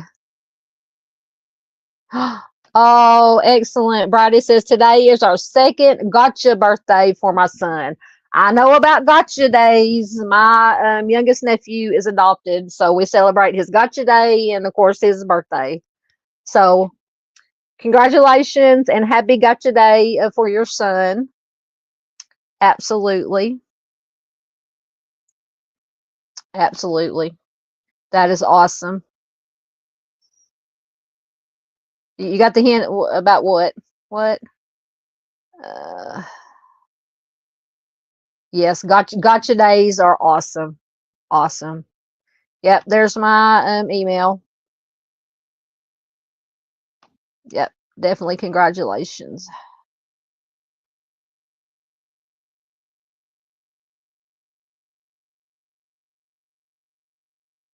Yep, you can do chicken scratch. You can do whatever you want to, Doodle. Doodle, you have free reign here. You know that. Yes. Once again, congratulations to Bradie. Everything jumped. Romero says, I balk like a chicken if you got enough money. Oh, goodness. Y'all cracking me up.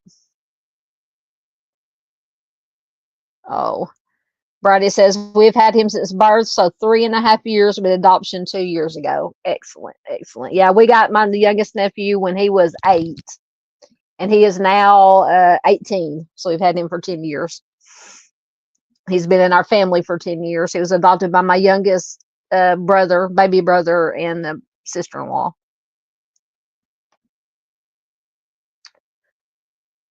All right, let me get caught up, and okay, well, come on. Apparently, Chris, are you talking about the chicken squawking? Chris said he can't wait to hear it. Yeah. Okay. All right. So let's see who is next here. Turn this off for a minute while I'm getting everything loaded and getting a drink. So next we have Alicia Brookshire or Brookshire. Once again, I apologize for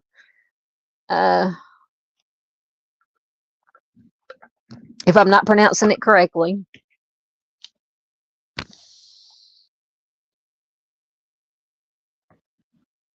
All right, so Alicia has been missing since September 28th of 2008 from Farmington, New Mexico. Another one from Farmington. She is a white female. She was 37 years old at the time she went missing. She'll be 54 years old as of 2025. At the time she went missing, she was 5'1", 105 pounds, so she was a tiny thing. With black hair and brown eyes. Some agencies refer to her as Alicia Brookshier Lobato, and her ears are pierced. And it doesn't give a description of clothing. So Alicia was last seen at the Garden of Eden, which is a tanning salon that she owned in Farmington, New Mexico, on September 28th, 2008. She lived on San Juan County Road in Aztec, New Mexico, with her ex-husband, Ardan Lobato. Lobato said that they went to the salon. She packed some belongings in her car, which was a silver 4-door 2000 Saturn, and just simply left. So see, he may be telling the truth, but we hear how many times when we're covering missing persons cases where the husband, ex-husband, significant other says, oh, they just packed up and just left. Yes, I do know it happens, but I just always just in the back of my mind, I always think, because we hear it so many times. But anyway, just my opinion. So she has never, after that, she has never been seen or heard from again. So in 2009, police found Alicia's vehicle abandoned and burned on Andrea Drive in Aztec. So witnesses reported seeing someone running away as the car was burning.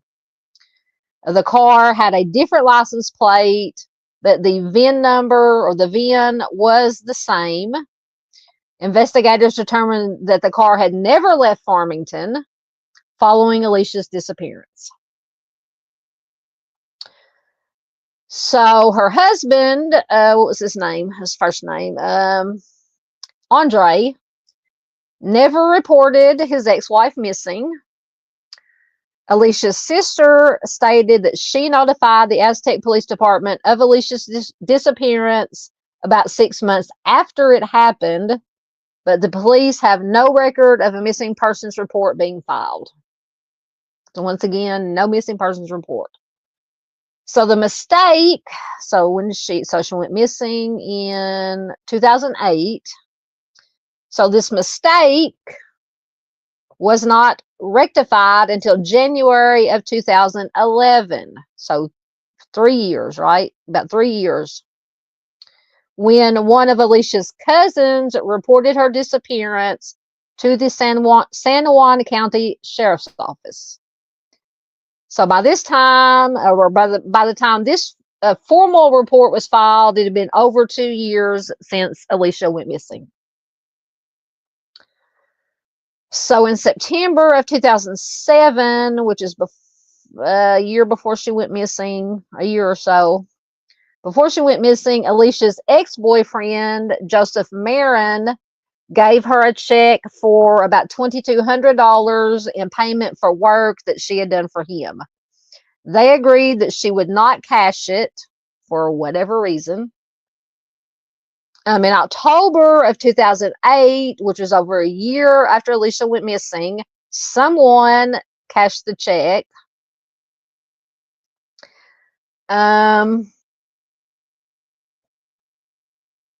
Hold on, I skipped something. Okay, so a year after. Okay, so in October 2008, a year after Alicia received the check, and a month after her disappearance, this Marin, her ex-boyfriend, discovered that someone had cashed the check. So that was his story. Could be true, given the benefit of the doubt. So he did contact the police, who learned that Andre was the one, the ex-husband, Andre, was the one that cashed it at the Highway Grill in Aztec. So the date on the check had been changed from September 19th, 2007 to September 19th, 2008. So the ex-husband was the one that cashed the check. So when authorities questioned Andre, the ex-husband, about the check, he said that Alicia had mailed it to him and he cashed it for her and kept the money, which he said that she owed to him. But didn't it say earlier that he gave her the money for some work that he had done for her? Or that she had done for him? Okay, we'll go with that. So he used the money to he used part of the money to pay off a loan. The check had Alicia's driver's license number written on it. Andre said that he did not have her license and Alicia had written the number on it herself, but an employee at the Highway Grill said that Andre had brought her license in with him when he cashed the check.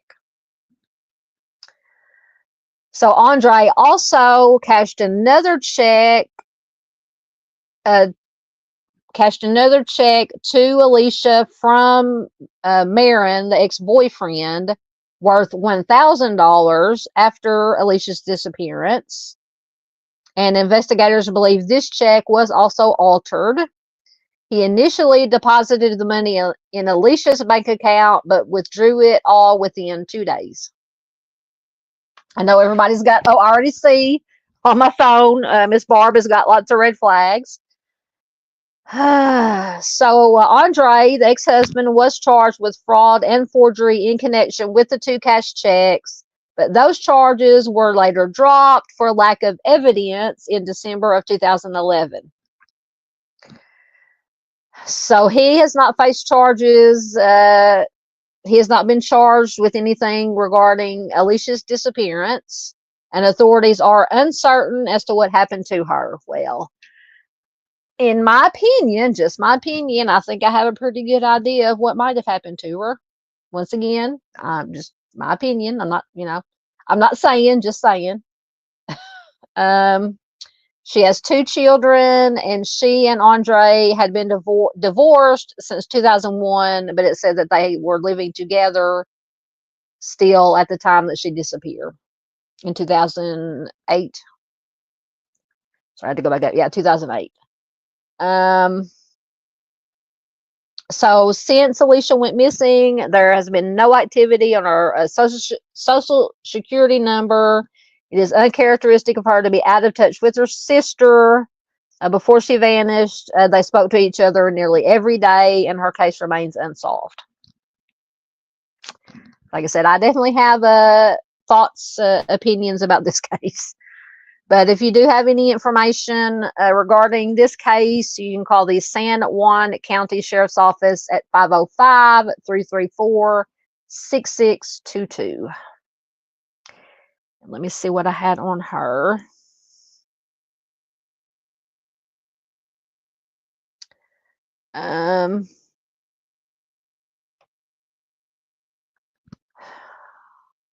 Okay, so this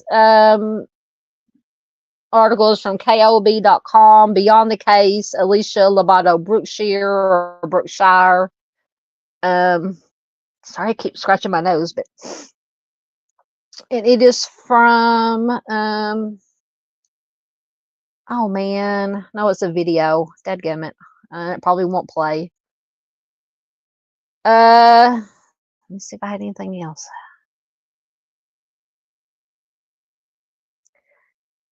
I think I did put there is a video. Apparently it's just a video.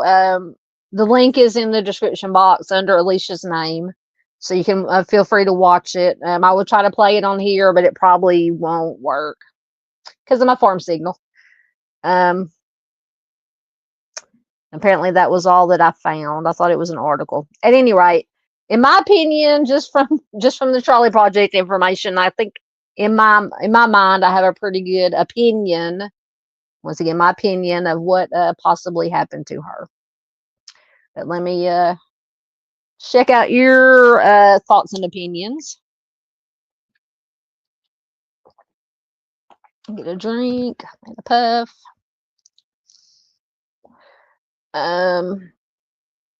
Let's see where I left off. There we go.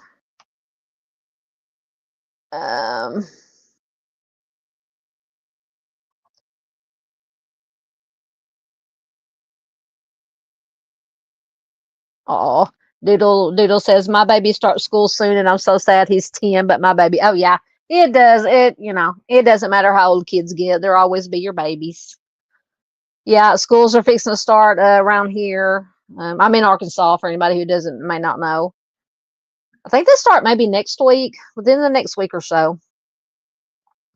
I would gladly adopt you. Miss Barb says you can adopt me. I'm up for adoption. I would gladly adopt you, Miss Barb. Absolutely. Can I adopt you as a sister, an auntie, whatever, a friend?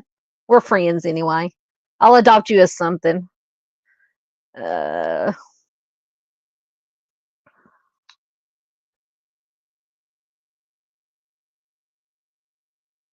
Chris says there's a very famous case as well from the state that mind boggles me. Is it Lee Calico?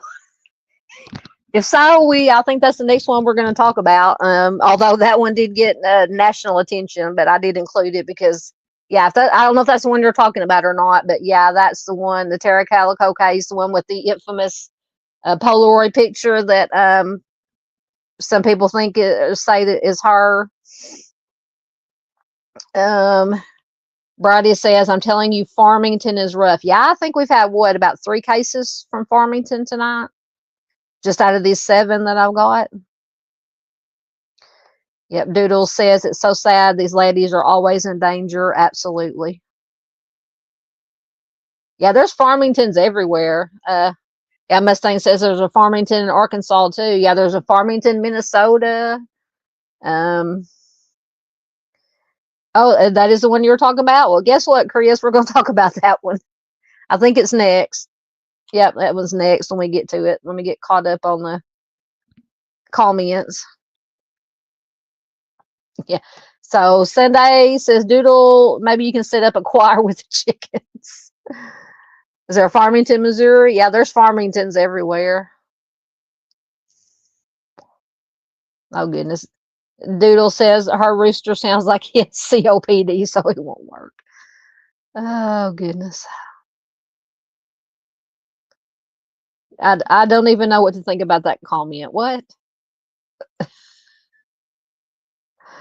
Oh, well, GP says they're still sick too, so I'm just listening. Well, you get to feeling better also. I hate everybody's feeling under the weather. Absolutely. Hope you feel better.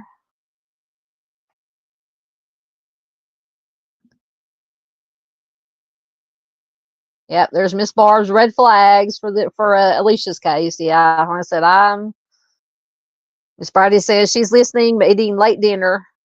Yeah, I had dinner earlier when I got home from work. We had a salad with some grilled chicken on it. It was so good. Yeah, Doodle Sunday says that's not sus at all. Yeah. GP says little fishy. Yeah. Ooh, China. I love Chinese food.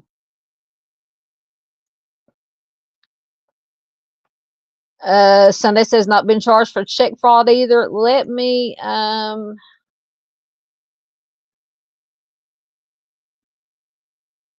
I'm on the wrong case. Hold on, let me find the right Alicia's case.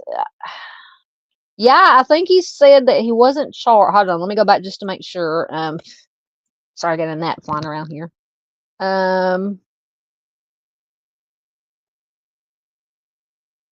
So the ex-husband was charged with fraud and forgery in connection with the checks, but the charges were dropped for lack of evidence in December of 2011.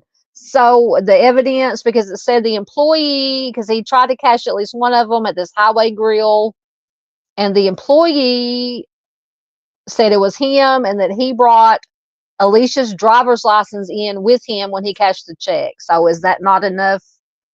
I mean, I'm not a lawyer, obviously, but I mean, to me, that might be enough to charge somebody with some kind of fraud. But no, yeah, he was charged, but the charges were dropped for lack of evidence. Unbelievable.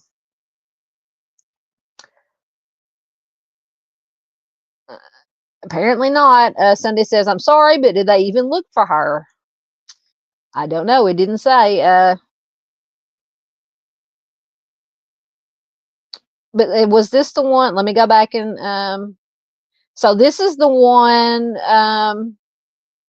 So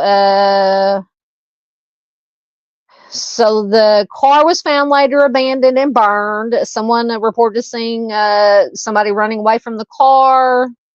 The VIN number matched Alicia's car, so they know it was her car. Her ex-husband never reported her missing. Her sister said that she notified the Aztec Police Department of Alicia's disappearance about 6 months after it happened, but the police have no record of a missing persons report being filed. So the mistake, it says, was not rectified until January of 2011, which was about 3 years, 2.5, 3 years after, when one of Alicia's cousins reported her disappearance to the San Juan County Sheriff's Office. And this was over 2 years after Alicia went missing. So who knows if they did any searches. I mean, you would think at least the family would, and you would hope that law enforcement would, but who knows? You know. Goodness gracious. Oh, I didn't know there was one. Mustang says, anyone else watching the Hulu special on Delphi? Ooh, I have Hulu. I can watch it. No, but I will. I will. Oh, JP. Oh, GP says yes. Oh,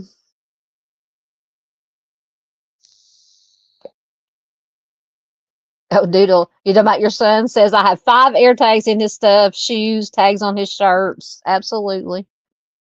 Yes. Absolutely. My adopted sister.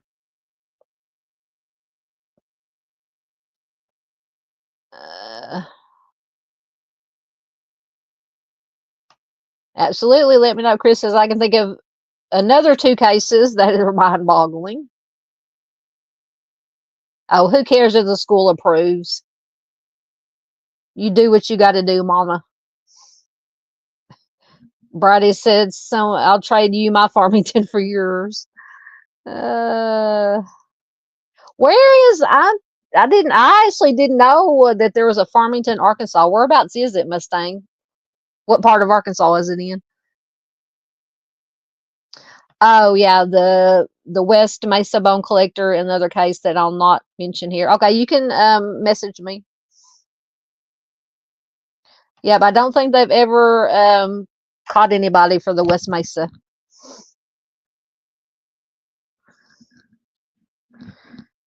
Chris has got all kinds of New Mexico cases that he's interested in. Oh, Miss Farr. Hold on, I got to turn my camera on. Gifted 1 Southern Gal True Crime membership. Thank you so much, ma'am. She'll get some more company in the pasture.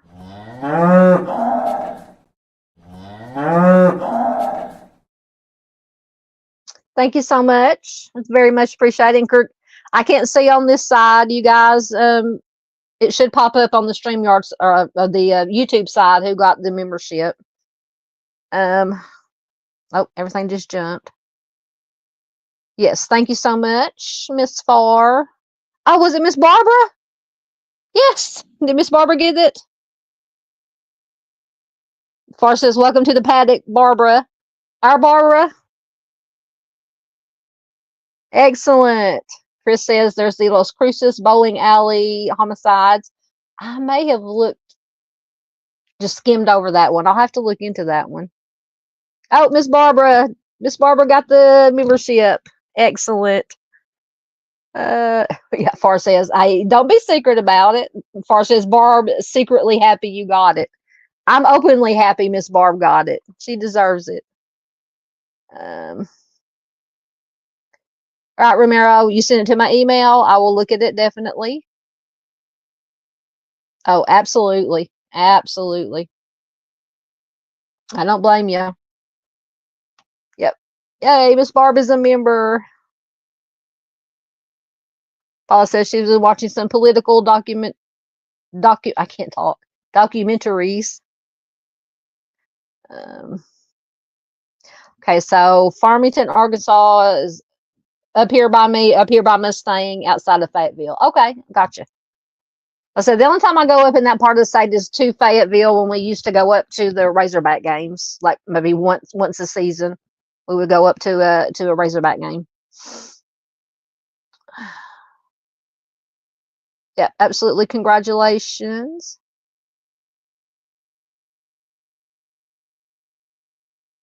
Oh, excellent. I hope you don't mind me putting that up here.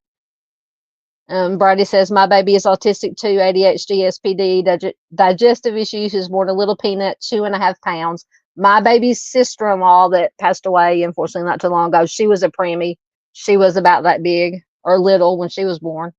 Born, addicted, and abandoned. He is the strongest, most amazing person I know. Excellent. So glad to hear that. I hope you didn't mind me putting that up there. I apologize if you did, but yes, absolutely amazing.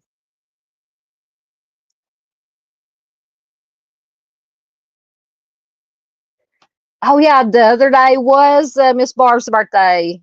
Happy belated birthday, Miss Barb. I think I wished you happy birthday on Facebook, on Messenger.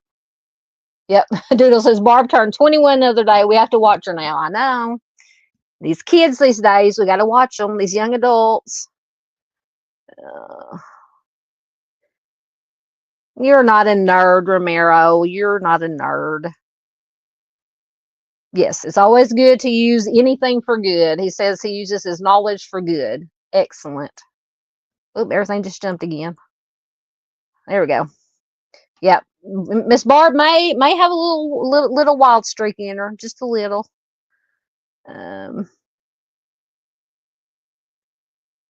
Yes, absolutely glad that he is a survivor.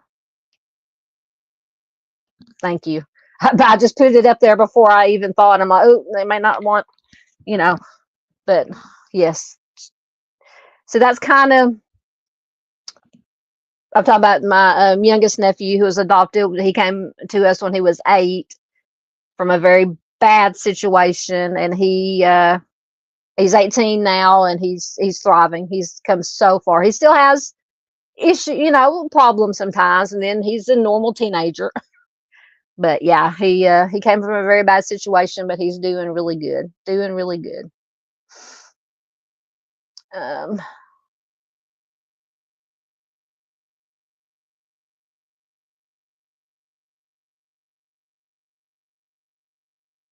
I have Paramount Plus.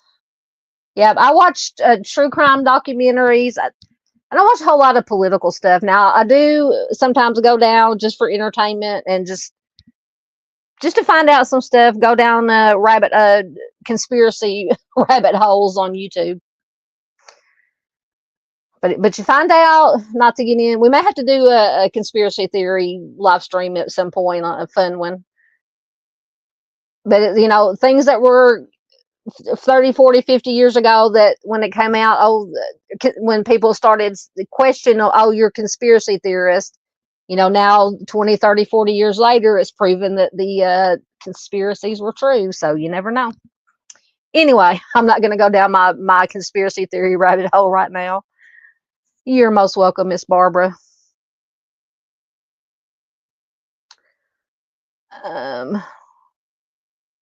Oh, see, Jimmy Hoffa is one of those that I can go down that rabbit hole. Absolutely.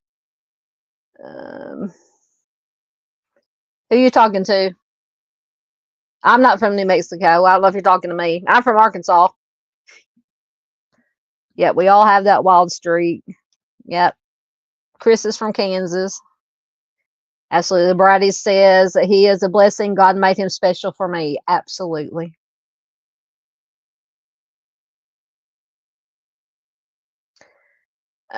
Everything keeps jumping.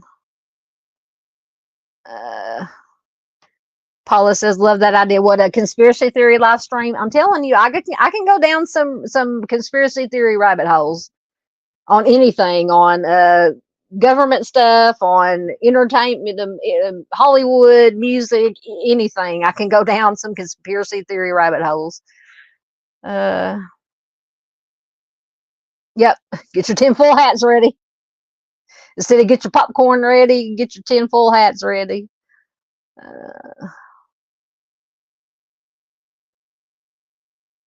Paula says she finished Risk, which is about Julian Assange, this morning.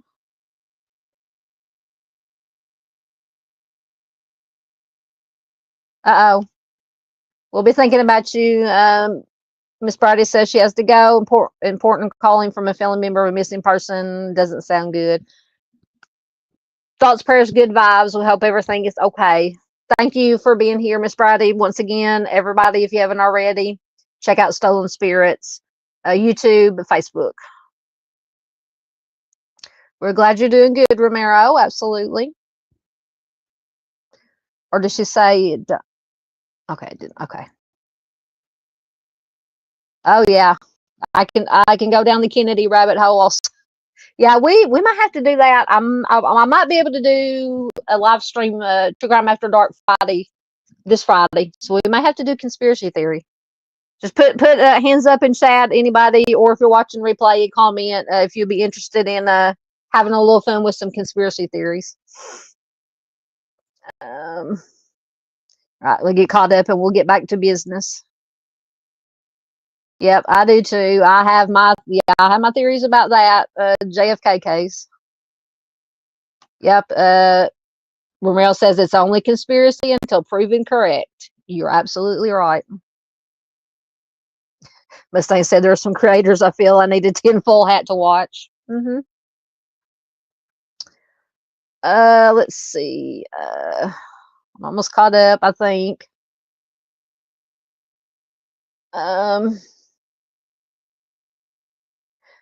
Miss Paula's talking my some football. Patriots preseason starts Friday. I have to see when my Bears and my Chiefs start.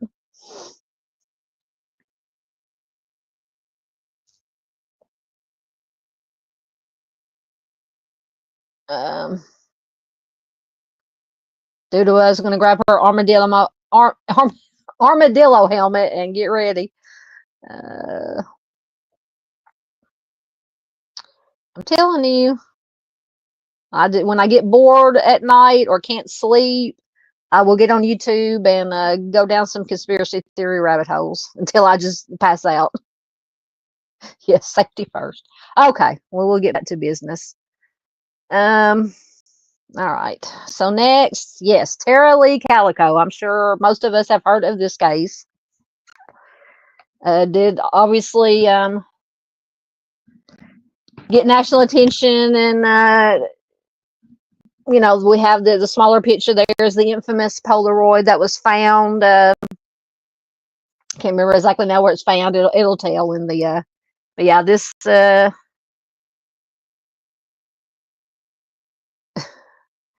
This is a very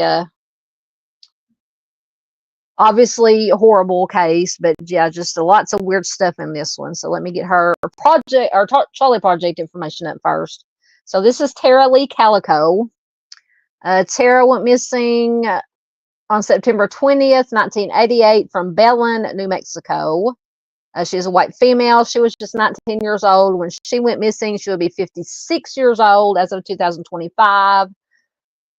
At the time she went missing, she was 5'7", 120 pounds, with brown hair and green eyes.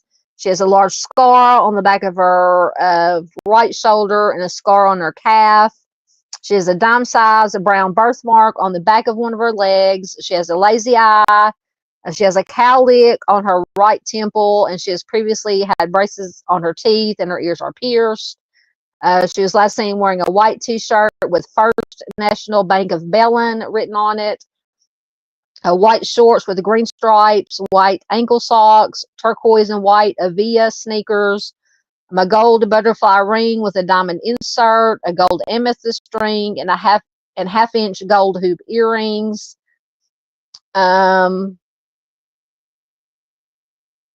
I believe her bicycle, she was last seen on a neon pink Huffy mountain bicycle with yellow control cables and sidewalls. Dirty white or light gray color. There's also a dirty white or light gray colored 1953 Ford pickup associated with the case. And I can't remember if they ever found the bicycle or not. Anyway. So Tara left her house on Brugg Street in Belen, New Mexico, to go on a bike ride at around 9:30 on the morning of September 20th, 1988. She took her mother's bicycle because her bicycle had a flat tire. She was last seen riding her mother's neon pink Huffy mountain bike, once again with the yellow control cables and sidewalls, on Highway 47 in Valencia County at approximately 11:45 a.m. So this location is approximately 2 miles from her home.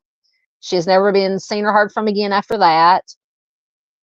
It says that Tara biked this route daily during her routine 36-mile ride. Oh, goodness. I could probably barely ride a mile.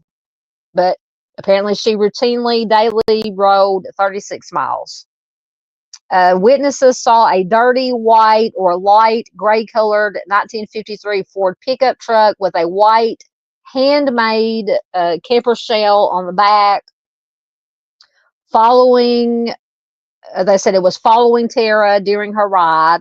It is not known if this truck is connected to her presumed abduction. She was apparently unaware of the truck's presence. The bicycle never been located. And I don't think I put a picture of the bicycle. Foul play is suspected in Tara's disappearance. Tara is described as an efficient, independent person. She liked to make lists. She liked to schedule her day out. She enjoyed running. Also, on the day that she vanished, she was concerned about staying on schedule, and she asked her mother, Patty, to come get her if she was not home by 12 p.m. So Tara did have plans to play tennis with her boyfriend at 12:30 p.m., and she had a class at 4 p.m. that day. She graduated from Belen High School. She was enrolled as a sophomore at the University of Mexico at Valencia at the time of her disappearance. She had a high grade point average, and she planned to become a psychiatrist or psychologist. So she was a smart girl. She also held a job at a local bank. When Tara vanished, she left behind her sneakers and equipment, her school books, and her purse. So her mother, Patty, went to look for her at around 12:05 p.m. The day that she was last seen. When she could not find her along her usual bike route, she contacted the police. The next day, Patty found a Boston cassette tape, the band Boston, belonging to Tara by the side of the road. It was 3 miles from the home and on the opposite side of the highway, as if she had dropped it while riding away from her home, away from the residence. Later, part of Tara's Sony Walkman was recovered 19 miles east of Highway 47 near the remote John F. Kennedy campground. Patty believed that Tara deliberately dropped those items to mark her trail. So near the cassette tape were some bike tracks and marks resembling a scuffle or skid marks from the bike tires. So rumors have persisted for years that Tara was the unidentified female in a Polaroid photo, which is that smaller picture on the slide, discovered in Port St. Joe, Florida on June 15th, 1989, which was 9 months after Tara disappeared. A white Toyota cargo van had been parked in that spot prior to the discovery of the picture. So the photo was located on the ground in a convenience store parking lot in St. Joe. It depicts, and I'm sure anybody who's looked into this case has seen the whole picture. I just put the small part of the face. So I lost my place. So it depicts a long-legged young woman and a smaller boy lying on some sheets and a blue striped pillow. Their mouths are covered with duct tape and their hands are tied behind their backs. The photograph was taken in the back of a white Toyota cargo van with no windows. And they said it was a late 1980s model van. So officials from Polaroid, so this gets kind of confusing. So officials from Polaroid say the picture had to have been taken after May of 1989. So that would have been about a year or so after Tara disappeared. Sorry, I lost my place again. So the people from Polaroid say the picture had to have been taken after May of 1989.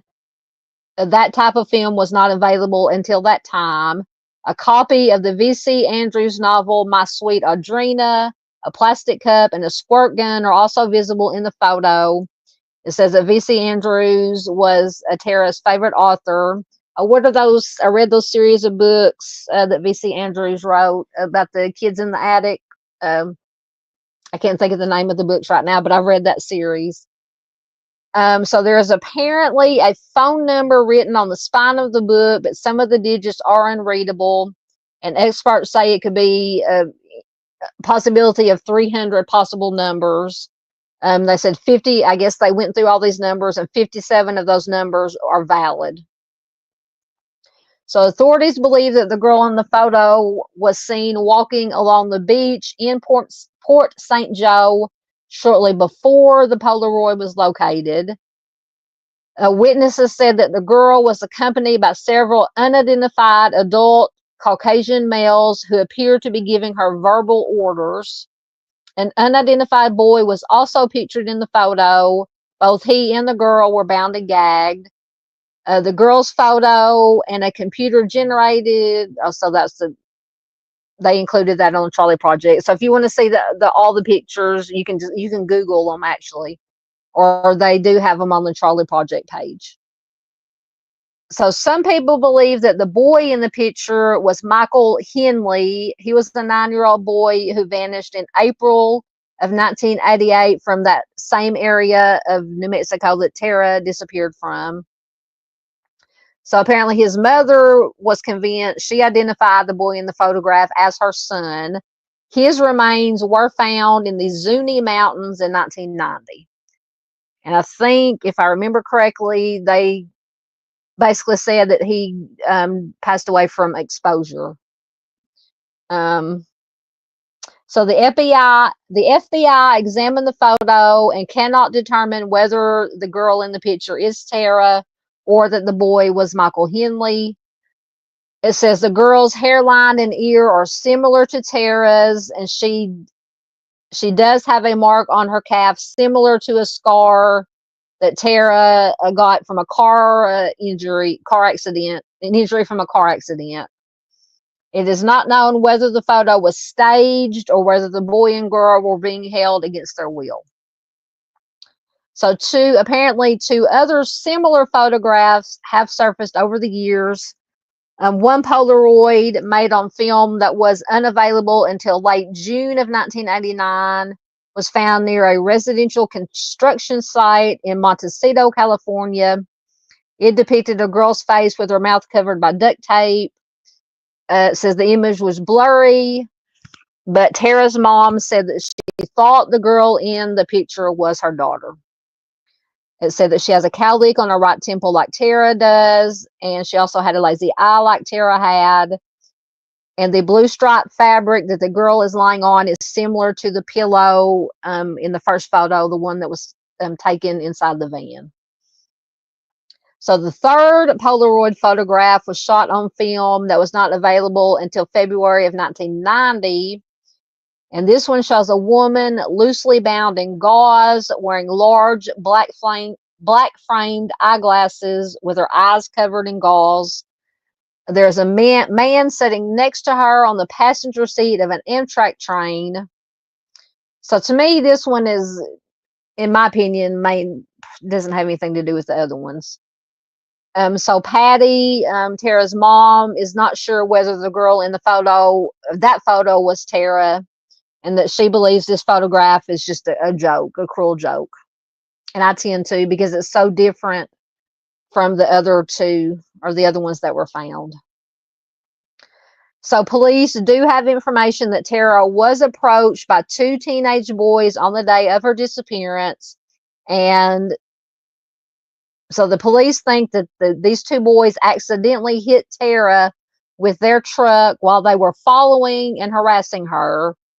Investigators believe that these boys took her away from the scene in their vehicle, and that they panicked and took her life after she threatened to go to the police.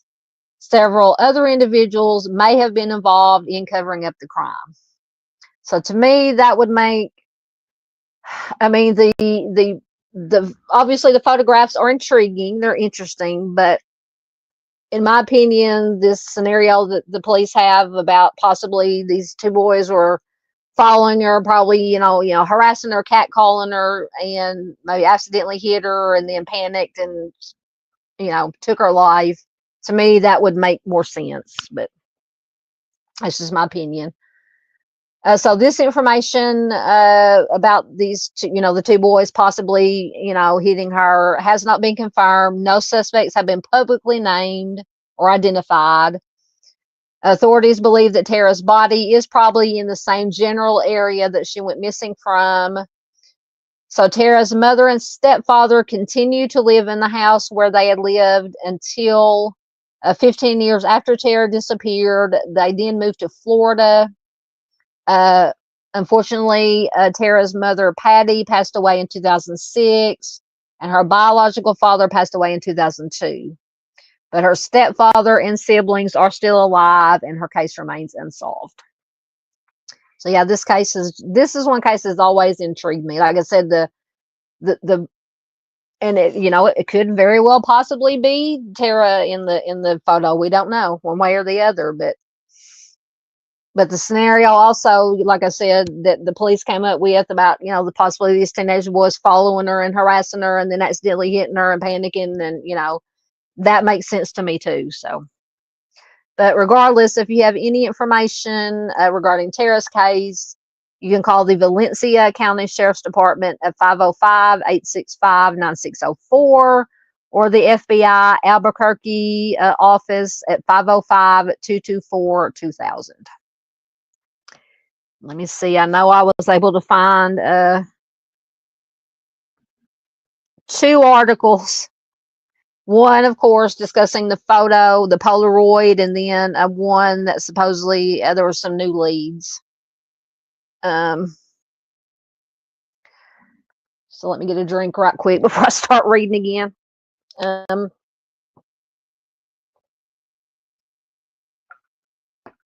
Goodness gracious. I should have got me some water instead of my tea. So the first article is a People magazine article, and is from said it was updated in July of 2023. So I don't know when the original one was done, but this is the one that's talking about, if I can get the stupid ad out of the way, talking about the Polaroid. I cannot read past the ad. Where's the stupid? Oh, come on. Hold on. Let me get the ad out of the way. Where's the... Well, I guess I'll have to... Anyway, the ad won't go away. So, all right. So, like I said, this is from People. Lee Calico mystery, the true story behind notorious Polaroid showing a girl and boy bound in a van. So in July of 1989, 10 months after his 19-year-old stepdaughter, Tara Calico, vanished near their home in New Mexico, a friend called John Dole with word of something strange. A photograph has surfaced in Florida showing a young woman and a boy who had been bound and gagged, and the woman looked just like Tara.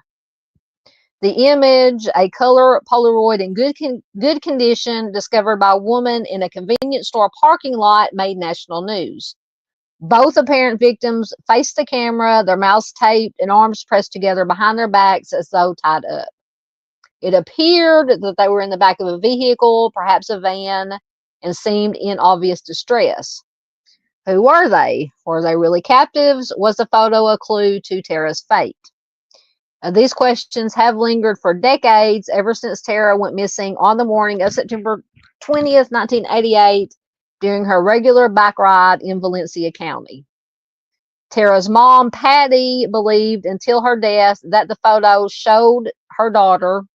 As the case remained unsolved in the age of internet-enabled amateur sleuthing, the picture gathered further notoriety under ominous headlines such as, quote, a teen girl was kidnapped and the only evidence they found of her being alive was a horrifying Polaroid.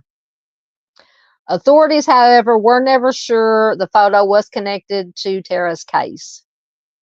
It was analyzed at least 3 different times, including by the FBI, who felt strongly that it likely wasn't Tara, but could not say for certain at the time. Meanwhile, Scotland Yard in the UK declared that it was Tara. So the Valencia County Sheriff's Office, the lead investigating agency, did not actively pursue the image. Instead, they and the FBI began probing local suspects in the case amid longstanding theories that Tara was taken or attacked by people in her small community. These suspicions were supported by witness reports that she was followed on her final bike ride and had been receiving threatening notes on her vehicle. Still, her loved ones, her family wondered. Michael, or Michelle Dole, who is Tara's stepsister, said, when people ask me, is that her? If I had to say yes or no, definitively, yes, that is her. However, Michelle acknowledged, does it make sense? No, that's not the story that makes sense. So Valencia sheriff's officials first learned of the color Polaroid on July 28, 1999, when Tara's stepfather, John, called to report it. John said a friend of his had seen it on A Current Affair. There was an old show back in the 80s and 90s. I used to watch it. After the image surfaced in Port St. Joe on Florida's Panhandle, some 1,500 miles away. Police reports show that it was found a month earlier on June 15th of 1989. The twist made more headlines around the country and was covered by Oprah and America's Most Wanted, according to Valencia Lieutenant Joseph Rowland, who is the lead investigator. The vehicle in the photo was identified as a van, and tips subsequently poured in about various vans, according to Detective Rowland or Investigator Rowland. Answers were not as forthcoming. Tara's family quickly came forward saying the girl resembled their missing daughter. Another New Mexico family felt the same about the young boy, expressing they believed it was their missing son, 9-year-old Michael Henley.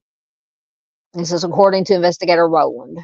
So Michael reportedly disappeared in April of 1988 while hunting with his father. Michael's mother, Martha Henley, said soon after the Polaroid was found in 1989, quote, he looks scared, real scared, but he looks healthy, and I'm grateful for that. However, Investigator Rowland confirmed Michael's remains were discovered about 2 years later and that he had died of exposure. Further investigative scrutiny also called into question what the Polaroid truly depicted. For example, the young woman's hands appeared to not be tied together tightly, and her shoulders do not seem stressed as they would if her bindings were severe. Investigator Rowland said there was no redness around the tape on the mouths of the children, which would indicate that the tape was not on their mouth for an extended period of time. To this day, neither the boy nor the girl in the photo has ever been positively identified. So once again, Patty, Tara's mother, passed away in 2006 from complications from a series of strokes after relocating to Florida with her husband, John. Her daughter was always on her mind, her friends and family said. She and John kept a bedroom for Tara, bringing her gifts there for passing Christmases and birthdays. Even near the end, Patty, quote, would see a young girl on a bicycle and would point and write down Tara. This is according to her longtime friend, Billy. And John would tell her, no, that's not Tara. It just breaks my heart. So Tara's older brother, Chris, said the stress of his sister's disappearance and its persistent irresolution significantly shortened his mother's life. He said he told people the police would send photos of every possibility, including photos of trigger warning, including photos of bodies, dismembered bodies, and every time Mom got an envelope with the newest pictures, she had to look at them. He says she couldn't not look at them, but it tore her up every time. I can't imagine. So for Patty, the Florida Polaroid was proof that her daughter, though she was suffering, had survived whatever she encountered on her bike ride in 1988. Chris, her brother, said Mom really did not want to believe that she was dead, period. And even photographic evidence of a young woman alive, even though she's in extremis, is something to latch onto. Following Patty's death, Michelle took the lead in their family in keeping a spotlight on the case. She does grassroots detective work alongside Tara's high school friend, Melinda, the host of the podcast, Vanished, the Tara Calico investigation. Let me see if the link is good on that, and I'll put that in chat. Yes, it is. Hold on. Let me, for anybody who might be interested in watching it. Did it copy? I'll put it in chat, but it'll also be linked in the story in the description box. Oh no, what did I do?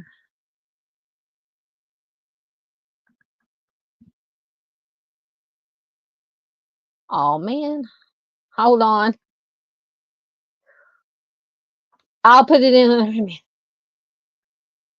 What did I do? Dadgummit.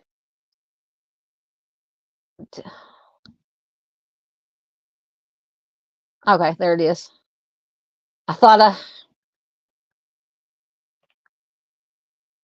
I pushed the wrong. Okay, I'm good. I'm good. We're good. Hold on. Okay, there's your link. Should be at the bottom of the chat. All right, back to the article. I thought I closed everything out. Okay, so Michelle remembered the moment when Patty first showed her the Polaroid all those years ago, and the goosebumps that broke out on her skin.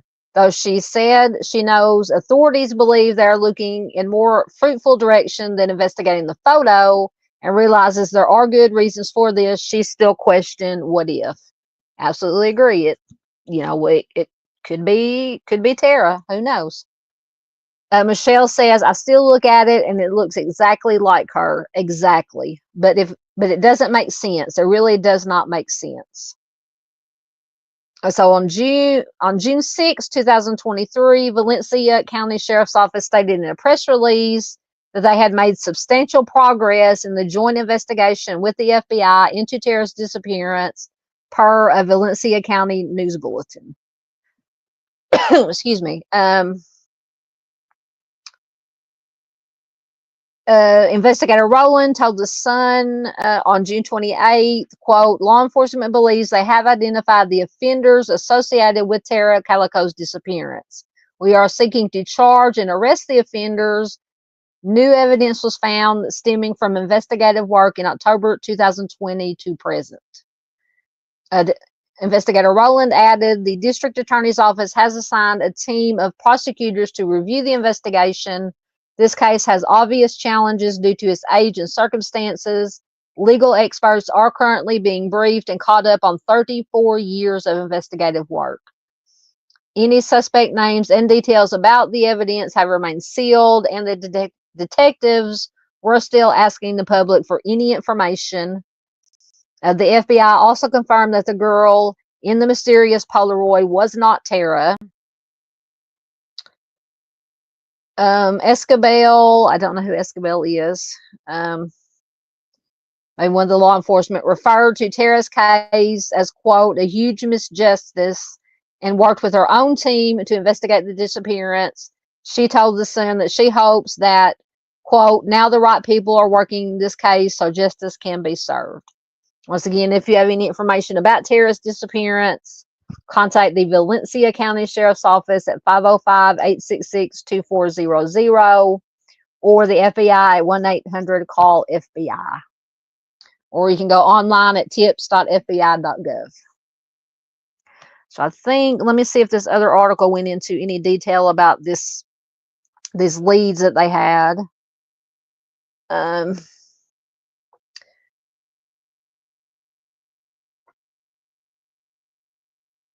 Okay.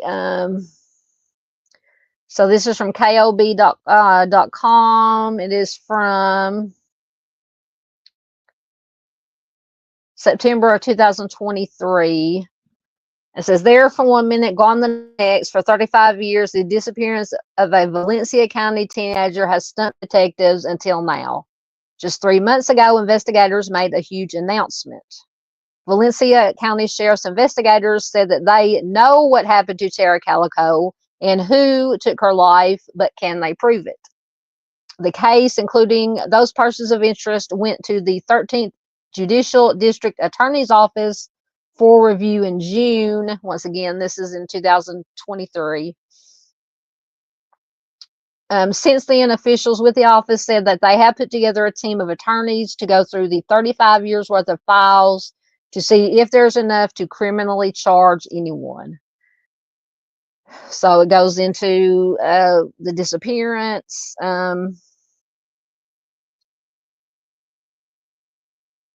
Melinda, the friend, said, I was terrified. I mean, I think most of us were, because it was so shocking that she would go out for a bike ride and not go home.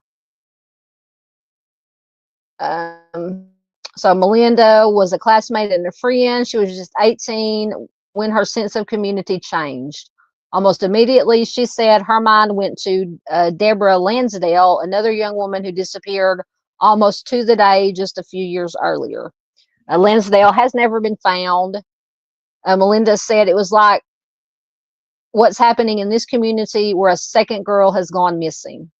It is a mystery that led to her relentless search for answers, one that took her back all those years ago. But 35 years later, there are more questions than answers. Lieutenant Joseph Rowland said it has never been locked up and put away. She has never been forgotten. Valencia County Sheriff Lieutenant Rowland is part of the hand-picked team working to find and bring Lee Calico home. Lieutenant Rowland said, you start going back from day one and even slightly before her disappearance for 35 years. We have the advantage of hindsight now. All the evidence is in neatly organized binders, decades worth of police interviews, investigative leads, and more than a dozen persons of interest, most of which are now open to the public. Interesting. Lieutenant Rowland said the day that she went missing, there was just a 20-minute window from the time witnesses reported seeing her on the road to the time her mother went searching for her. Witnesses came forward. They told police they saw Tara on her bike, but that she was being followed very closely by a light-colored 1950s Ford truck with a camper shell and New Mexico plates.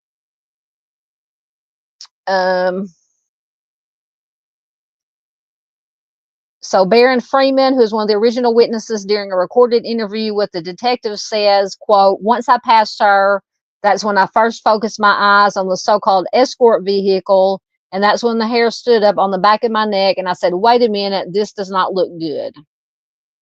With the help of multiple witnesses, the investigators put together a sketch. The driver was believed to be in his late 30s or 40s in 1988. He's described as white or light-skinned man with red or brown hair. But to this day, the vehicle has never been found. Investigators said the driver has never come forward.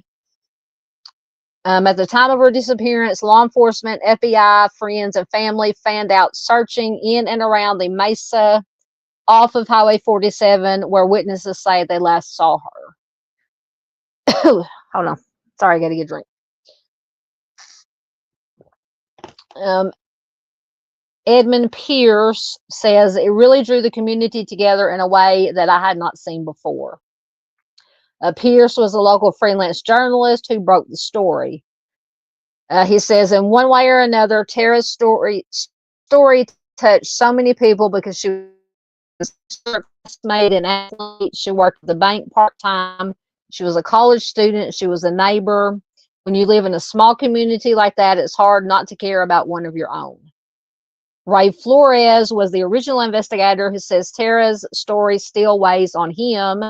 He was third in charge of the Valencia County Sheriff's Office under then Sheriff Lawrence Romero.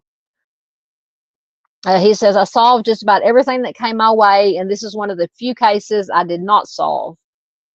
I always thought from the very beginning it was solvable. All we needed was the right connection and the right break. He said not long after her disappearance, the investigation took them to Florida, where the notorious Polaroid of a young woman, excuse me, and boy bound in the back of a van made national headlines. Tara's family thought it was her. Her mother, Patty, never gave up in trying to find her daughter. Melinda, the friend, said it looked so scary, and the thought was, what are they doing to her and where is she? but scientific analysis over the years proved it was nothing more than a distraction. Lieutenant Rowland says, I think the photograph then pulled resources outside of local, affording the opportunity for our current suspects to remain under the radar. The rumor mill was churning faster than ever. Detectives followed countless leads, including the theory of David Parker Ray. He was the so-called toy box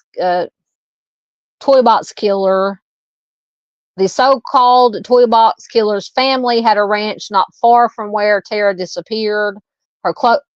He closely resembled the sketch of the driver in the truck that day. But Lieutenant Rowland said that theory, primarily investigated by the FBI, was ruled out. Lieutenant Rowland said there was no entry in his ledger in having been involved in her abduction. Though the case has never closed, it went cold. Over the years, it was handed off as sheriffs came and went from the department. There were task forces put together over the years to try and solve the case. They searched numerous areas, but came up empty-handed. Melinda felt the urge to do something more. She says, it was the article my mom sent me on the 20th anniversary in 2008. When I had opened it in the mail, I burst into tears because I had completely forgotten and buried all of that pain. She wanted to keep Tara's story at the forefront, so she launched her own investigation. Over the years, she went piece by piece through every report, every interview from the Valencia County Sheriff's Office and beyond. Then she created the podcast, and her goal was to help law enforcement get more information to solve the case. She said it worked. All these tips started coming in and people were talking again. It was great in the sense of bringing in information. For Melinda, it helped shed light on a key point of contention over the years. Evidence she said was missing, never collected or tested. So original reports did mention the discovery of a cassette tape, pieces of a Walkman, and broken plastic, but those were all eventually ruled out. Lieutenant Rowland said they have no physical evidence to rely on. So I don't know why those were ruled out. So meanwhile, other items like a pink bicycle and underwear with the initials TC never turned into more than words in a file. So I don't know if that means, because I said they never found the bicycle, and I don't know about this underwear with the initials TC. So while Lieutenant Rowland said he was aware of those items, he could never find any validity to them. Several people over the years had different stories about what was and wasn't discovered. He said during his investigations, starting in 2016, he discovered the sheriff's office never collected or tested those items, and he questioned whether or not they existed. So investigator Flores said other investigative reports were lost over the years. He said that includes evidence in cases he thought could be connected, like a drug ring that he was investigating just prior to Tara's disappearance at the Rio Communities Motel. So he said they found a car, a suitcase with telephone wiring that someone had been tied up with. Flores was on the case for a couple of years before he left the sheriff's department with the change in administration. Flores says, I asked the detective about the suitcase they had found, and he said, oh, I destroyed it. We might have been able to do some forensics on what we found in there. Now, whether or not it had anything to do with Tara's case, we don't know. So all these years later, he still wonders if it could have been connected. The motel was not far from where Tara was last seen. Melinda, the friend, questions how aggressive investigators were back then. Is because many other theories related to Tara's disappearance involve Sheriff Lawrence Romero's son, Lawrence Romero Jr. So many people apparently in the community believe that the department was corrupt. Once again, this is just all their opinion. Investigator Flores said, quote, there was never a cover-up because as long as I was involved in the case, there was not going to be a cover. You're talking about a young lady that has a family. They care for her. No, there was no cover up. There were a lot of rumors. So Lieutenant Rowland said he can't speak for what happened back then, but he believes that the truth is closer than ever to suspects he says were part of this community, that community all along. He says, we as investigators believe we have an answer. We believe we know what occurred and who is responsible. With a case that is 35 years old, the time to charge a person for most related crimes has long passed. Now, there's not a statute on homicide. Prosecutors also have to go by laws on the books at the time in this case in 1988. So the case went to the DA's office for review about 3 months ago in 2023. We're told the team is now going through more than 3 decades worth of files to sign off on charges. They also must rule out the laundry list of other suspects who were named over the years. So it says there is not a hard timeline of when or if charges will ever come. So that was very interesting. Once again, I'll look again, but I don't think I found anything about that since this article that was 2023 when they first were said they had this new evidence or these new theories. Ooh, that was a lot of reading, a long article. All right. Let me get into your comments, and I think we might have maybe one more to go over quickly. But let me get caught up in your comments first. Get back down to where I was at. Goodness gracious.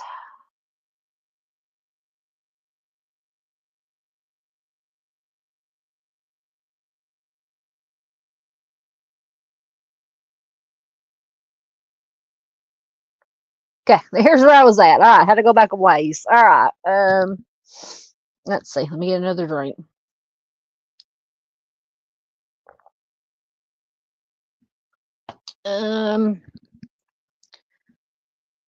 Oh, Echo's popped in. I don't know if he's still here. Hey, Bubba.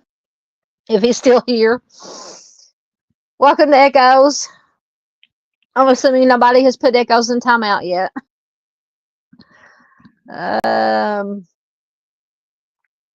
Ola, back to you, sir.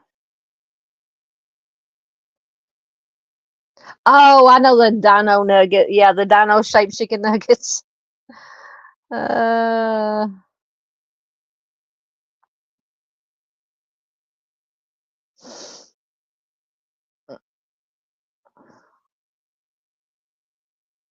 Let's see.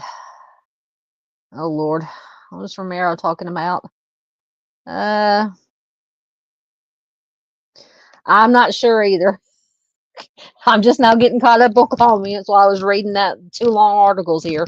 But very good, very interesting information. Like I said, hold on one second.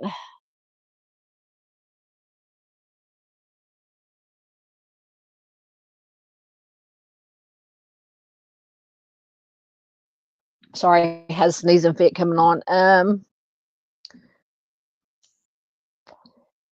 I'm not sure what's going on in chat either. Hold on, I'm getting caught up. She was 19, Doodle. If you're talking about Tara, yeah, she was 19 when she disappeared, when she went missing.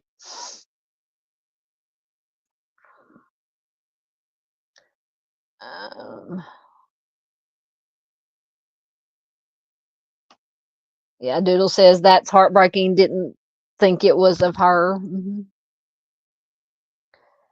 Yeah, that's the whole thing with this. I mean, they don't know if the photo was legit, if it was just a hoax, or I mean, that's just the photo actually has taken on a whole life of its own just outside of Tara's case. I mean, you know, if it's related, even if it's not related, you know, was it somebody else? Is it legit? Was it just a hoax, a joke? That's just the crazy thing. Yeah, Paula says the girl in the photo on the right, the smaller picture, has darker hair. Yeah. I mean, I can kind of see a resemblance, but I don't know. But really, you can't. To me, the chin looks different, but I mean, in one picture she's sitting up, or sitting pretty, straight, and then the other picture she's leaned back, or whoever's in the other picture is leaned back, so you really can't judge it that way. But I mean, I can see a resemblance, but it may just be because you think it's her, or it could be her. You try to find resemblances.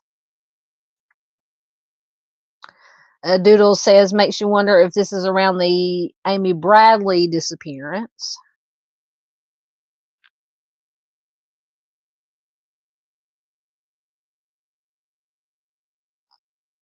Yes, thank you. Flowers in the Attic. That's what the VC Andrews books I was trying to think of. Thank you, Mustang. Yep, I read those books. Yep, Doodle got it too. Yep, I knew it was something about the kids in the attic. Yeah.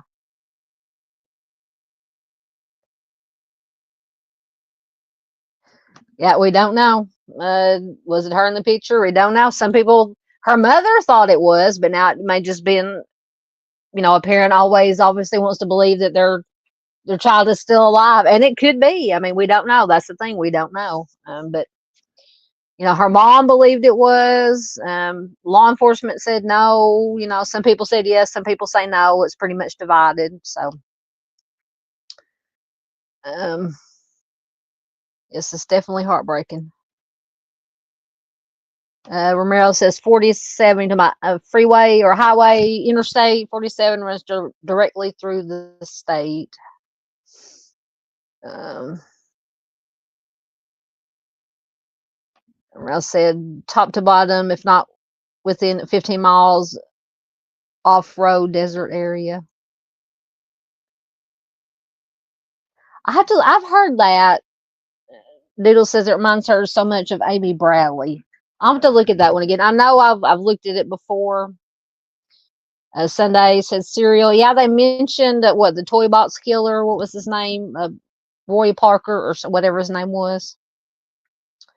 But they said, I guess apparently he kept some kind of ledger of all his victims. They said that her name wasn't in the ledger, so that's why they ruled him out. But who knows? Who knows? Well, that's good, Romero. Absolutely.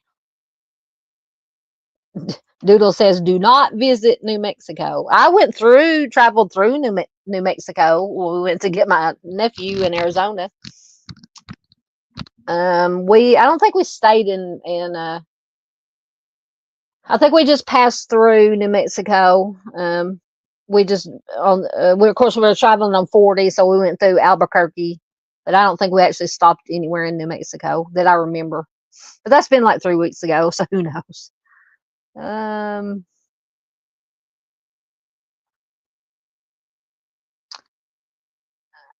Let's see.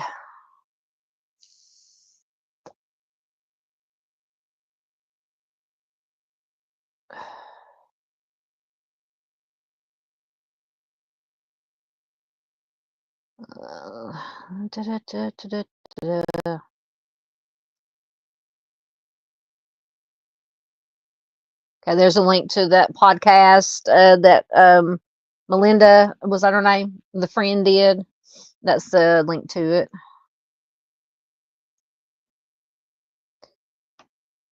Yeah, Rare says they believe the Polaroid was a hoax. Yeah, I kind of tend to think that it was a hoax. To me, the scenario with the, especially now that with the update they had in 2023, that they had suspects and they were trying to get enough probable cause evidence to charge somebody, that the scenario with the people that were following her, harassing her, to me, that makes more sense, in my opinion.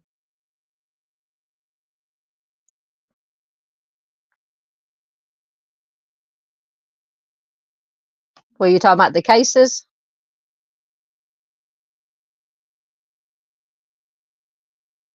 Um,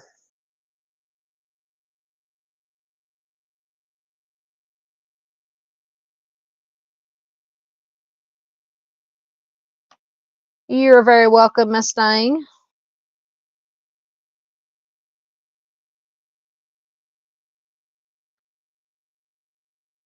There's Skits. I hope you're feeling better. Says, hey, Southern Gal and everyone. Much love. Much love back to you. I hope you're feeling better.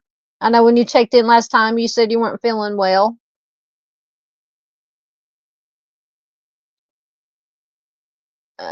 Just getting caught up, and I think we have one more case, and we will get out of here. Let's see. Nope, you're not the only one in here. According to, we got at least 16 in chat. I don't know who, I mean, because it just shows me how many's in chat.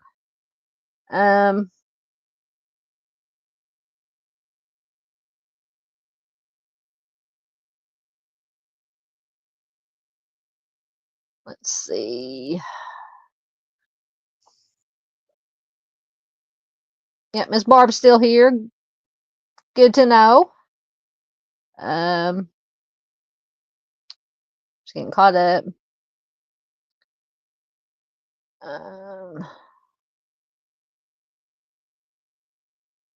Exactly. Skit says, I just want these victims to have a voice to tell us what happened. Absolutely.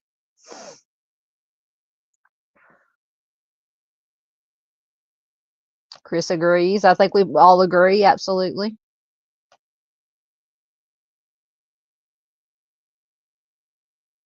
Absolutely.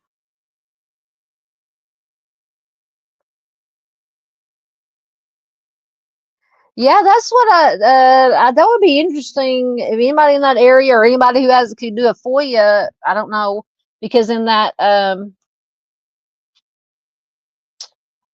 this article I read, it said, I think I'm just gonna take me forever to find it, but they said that I don't know if the names, but they said that some of the information they've gathered or come up with is public.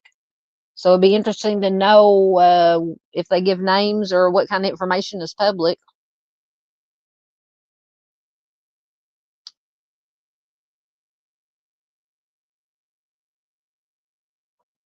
All right. I think I'm caught up. So let me take one more drink and we'll get on to the last case.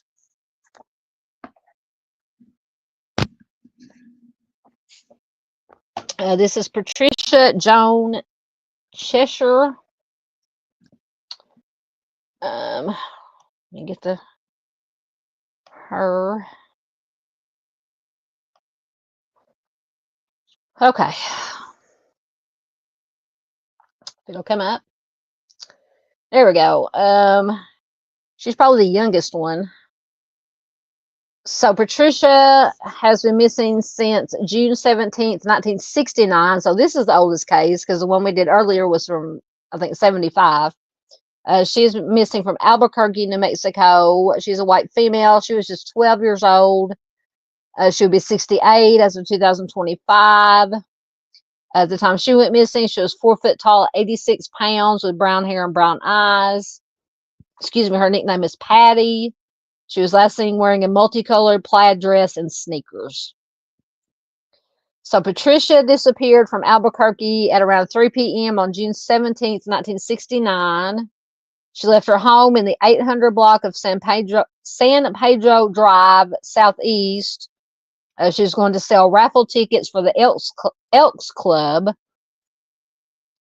She returned home briefly to pick up her coin purse, which she had forgotten. She then left again, and she never returned home.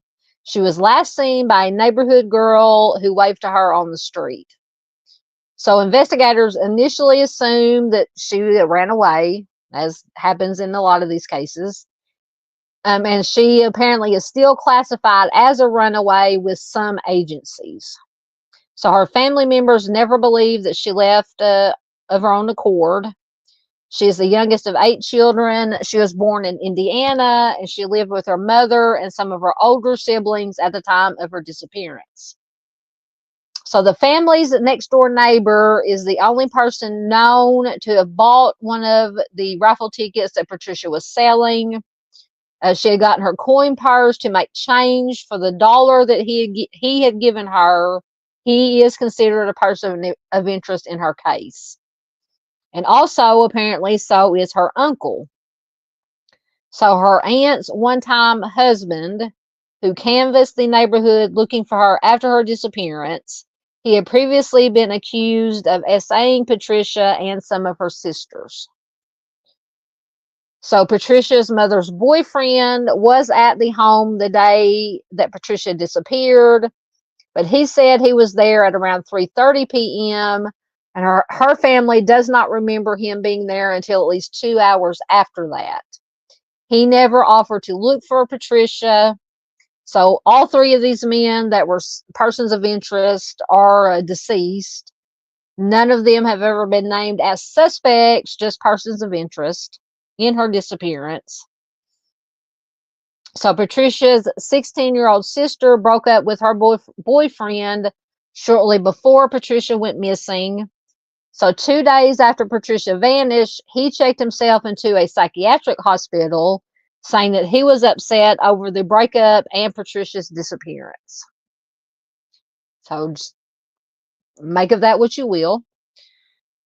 So in 2010, authorities reopened the investigation. They interviewed the boyfriends, I'm assuming the boyfriend of her sister, the boyfriend's relatives, who told them that he confessed to Patricia's homicide. So he suffers from severe mental illness and is in a hospital and unable to provide any useful information. And police were not able to find anything to substantiate his alleged confession. So it's we don't know. So Patricia's family has never stopped looking for her. Unfortunately, her mother passed away in the 1980s, but her siblings are still alive and hope for resolution in her case. Sorry, guys, I'm losing my voice tonight. So if you have any information, you can call the Albuquerque Police Department at 505-242-2677. I do believe the only thing I was able to find was, once again, from this whereabouts still unknown website that I used for one of the other cases, I believe for Beatrice's case. And this was posted, when was it posted? In August of 2014. So we'll see what it has to say.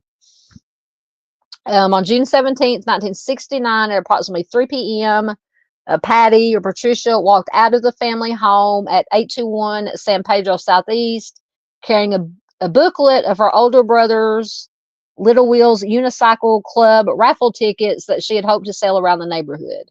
She went next door selling tickets to their neighbor named Kyle.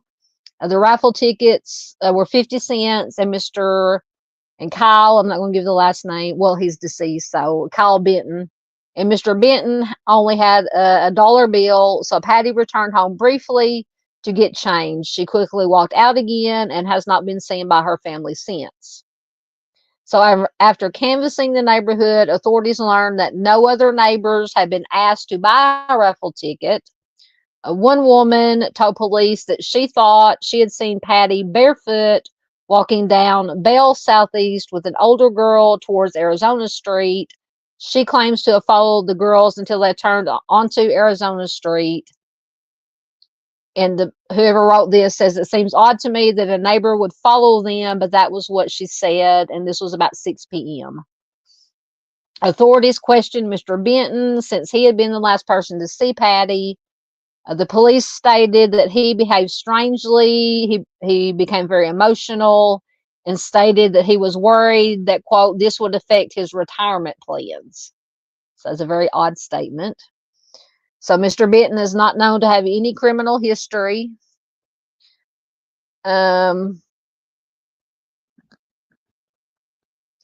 So this person who wrote this put in an update and said, I just stumbled onto a find a grave profile for Patty, which contains a screenshot of an article from the Albuquerque Tribune. According to the article, Patty returned home a second time after bringing Mr. Benton his change to grab a small change purse to carry the money that she planned to collect. 3 of her siblings were home at the time, and they recalled Patty saying that she would be back before their mother got home from work, as they had plans to go shopping that evening. Most of the articles I've read state that Carl Benton was a person of interest because he was the last person to see her. But if this article that this person is quoting is correct, he wasn't the last person to see her. So that's interesting. Soon after Patty's disappearance, her uncle Linville Fay posted a reward for information leading to her whereabouts.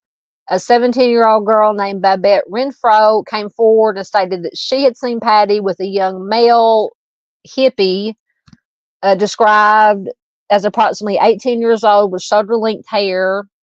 Babette stated that the two were hitchhiking on June 20th, 3 days after Patty went missing, and that she had picked them up and given them a ride to Santa Fe. So Babette stated that she knew Patty and that Patty had told her that their final destination was Taos, New Mexico, and that her mother had given her permission for the trip. I don't know if I believe that story. Because Patty was 12.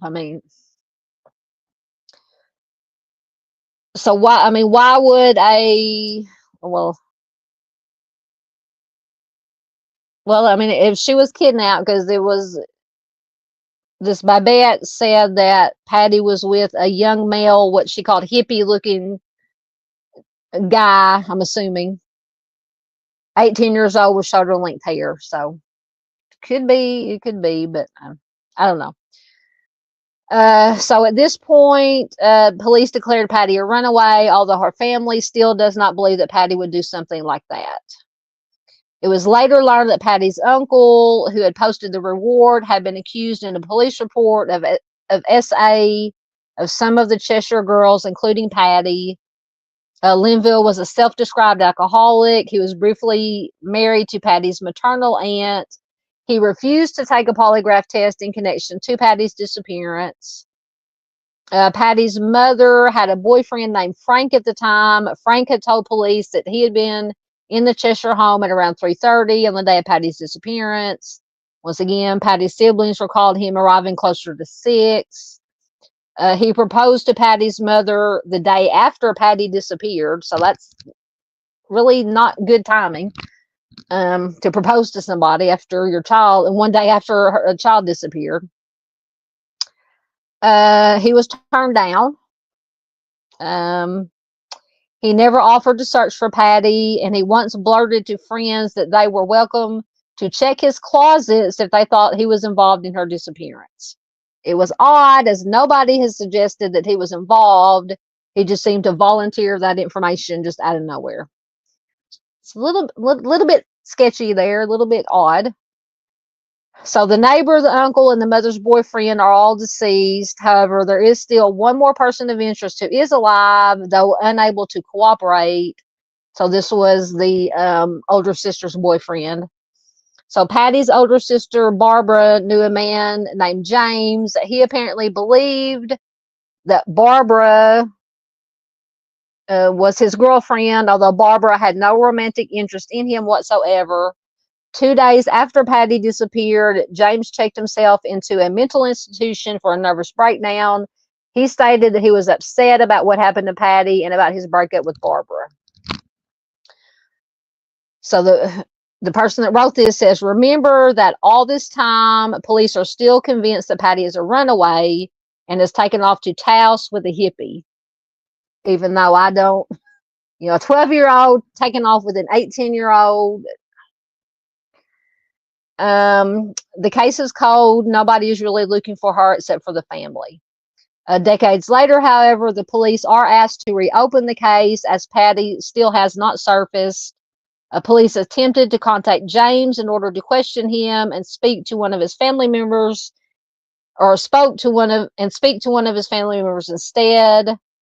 The family member's reaction: "What took you so long?" So the family member went on to explain that James had confessed to killing or to taking Patricia's life, then went crazy. So this is her older sister's boyfriend, even though she said they weren't romantically involved. So to this day, he remains in a mental institution, incoherent, and unable to provide any additional information. It is not known whether James actually was responsible for Patty's disappearance, or if this statement, like his fantasized relationship with Barbara, was a result of his mental illness. Once again, Patty's mother has since passed away, but her siblings continue to search for her. Her siblings have commented that her family was treated poorly by law enforcement, with one detective asking Patty's mother, quote, "Aren't you glad to have one less mouth to feed?" End quote. Oh, if that's true, man. But I've heard that. There's another case we talked about not too long ago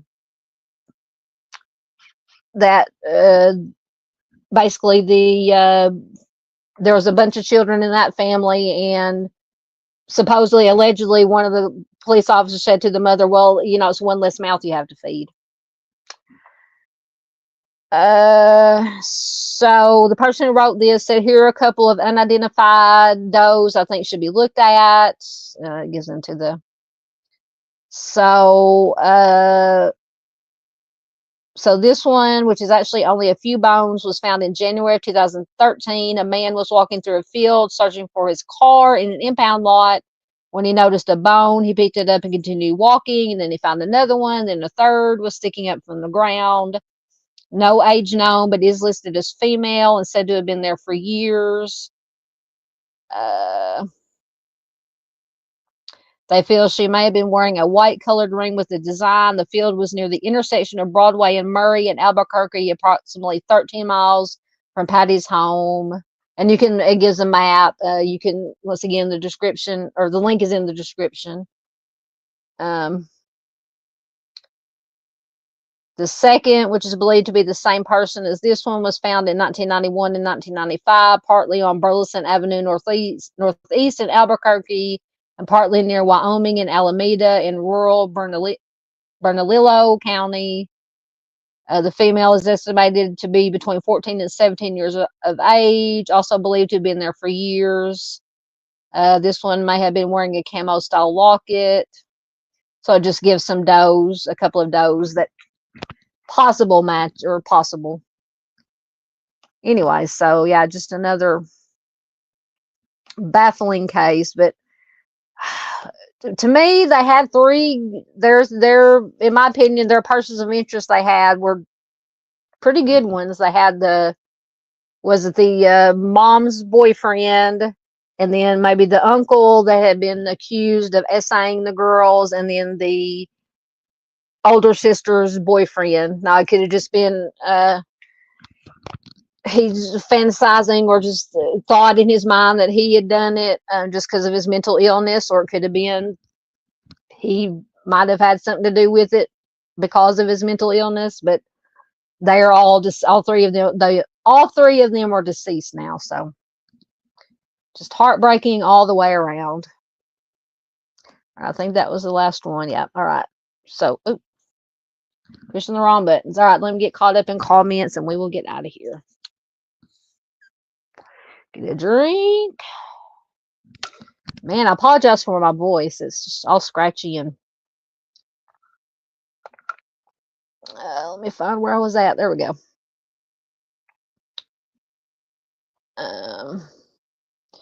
Yeah, Romero says, because it was this case or the last one.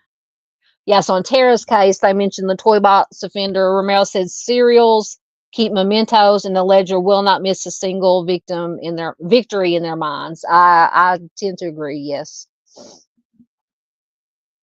Yeah, GP said still trying to understand why people do this to other humans. I know. I don't know.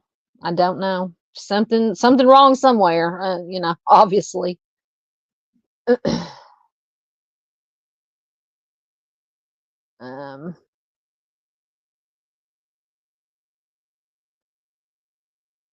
What about Chris? What did Chris do? No, I don't see Chris.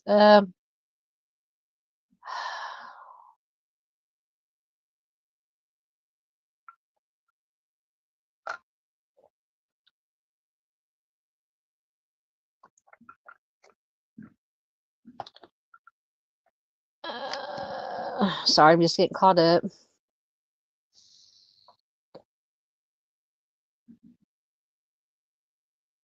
Yes, Patricia was 12.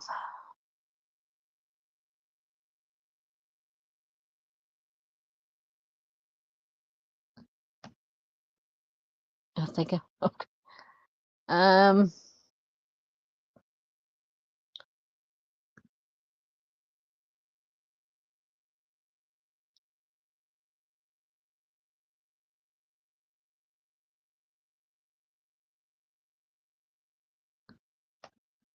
My computer's wonky all the time.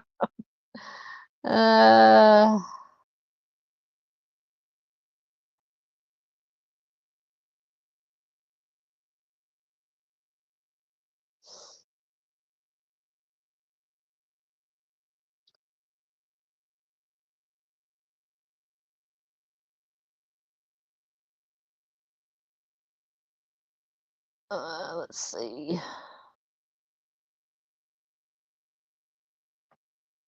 No, he's oh yeah, he's still alive. I don't know if it gave his last name. I don't think it told his last name. Let me look and see.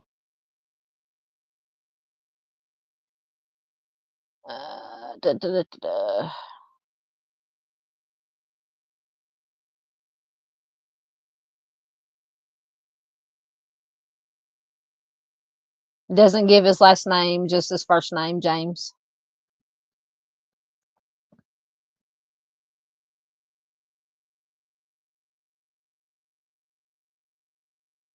Oh yeah, it is. It is past midnight, and you're part of the policies. I think this is the first time we went past midnight. Yeah, you're on the East Coast, so yeah, it's 11:30 here Central. So yeah, 12:30. Yeah. Oh, we've been over here over 3 hours.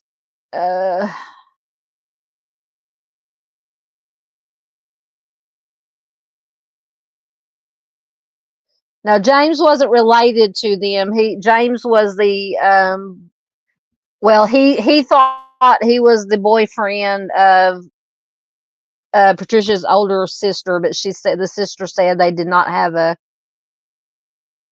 relationship. He was just part of his mental health issues.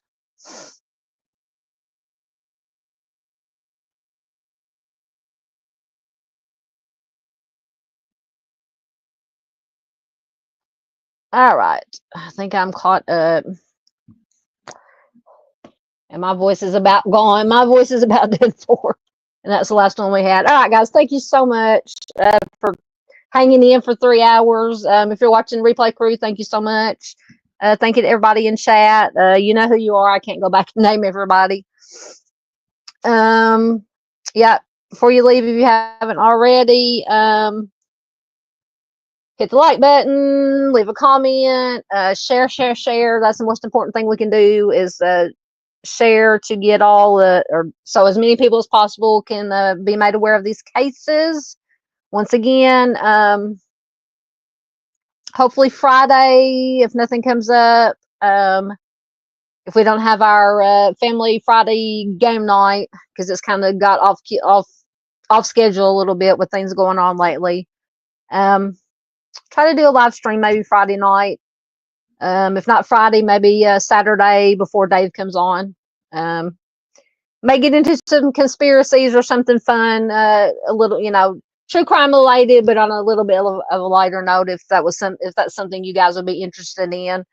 Once again, leave a comment or in chat if that's something you guys will be interested in taking a look at, because there are a lot of true crime conspiracy theories out there. So I will quit babbling for now. But you guys take care. Sorry, I'm trying to multitask. Have a wonderful rest of your week. Hopefully I will see you Friday or Saturday. Be careful out there. Don't be scared. Be prepared. Don't be paranoid. Just be aware of your surroundings. Take care of each other. And I will see you guys next time.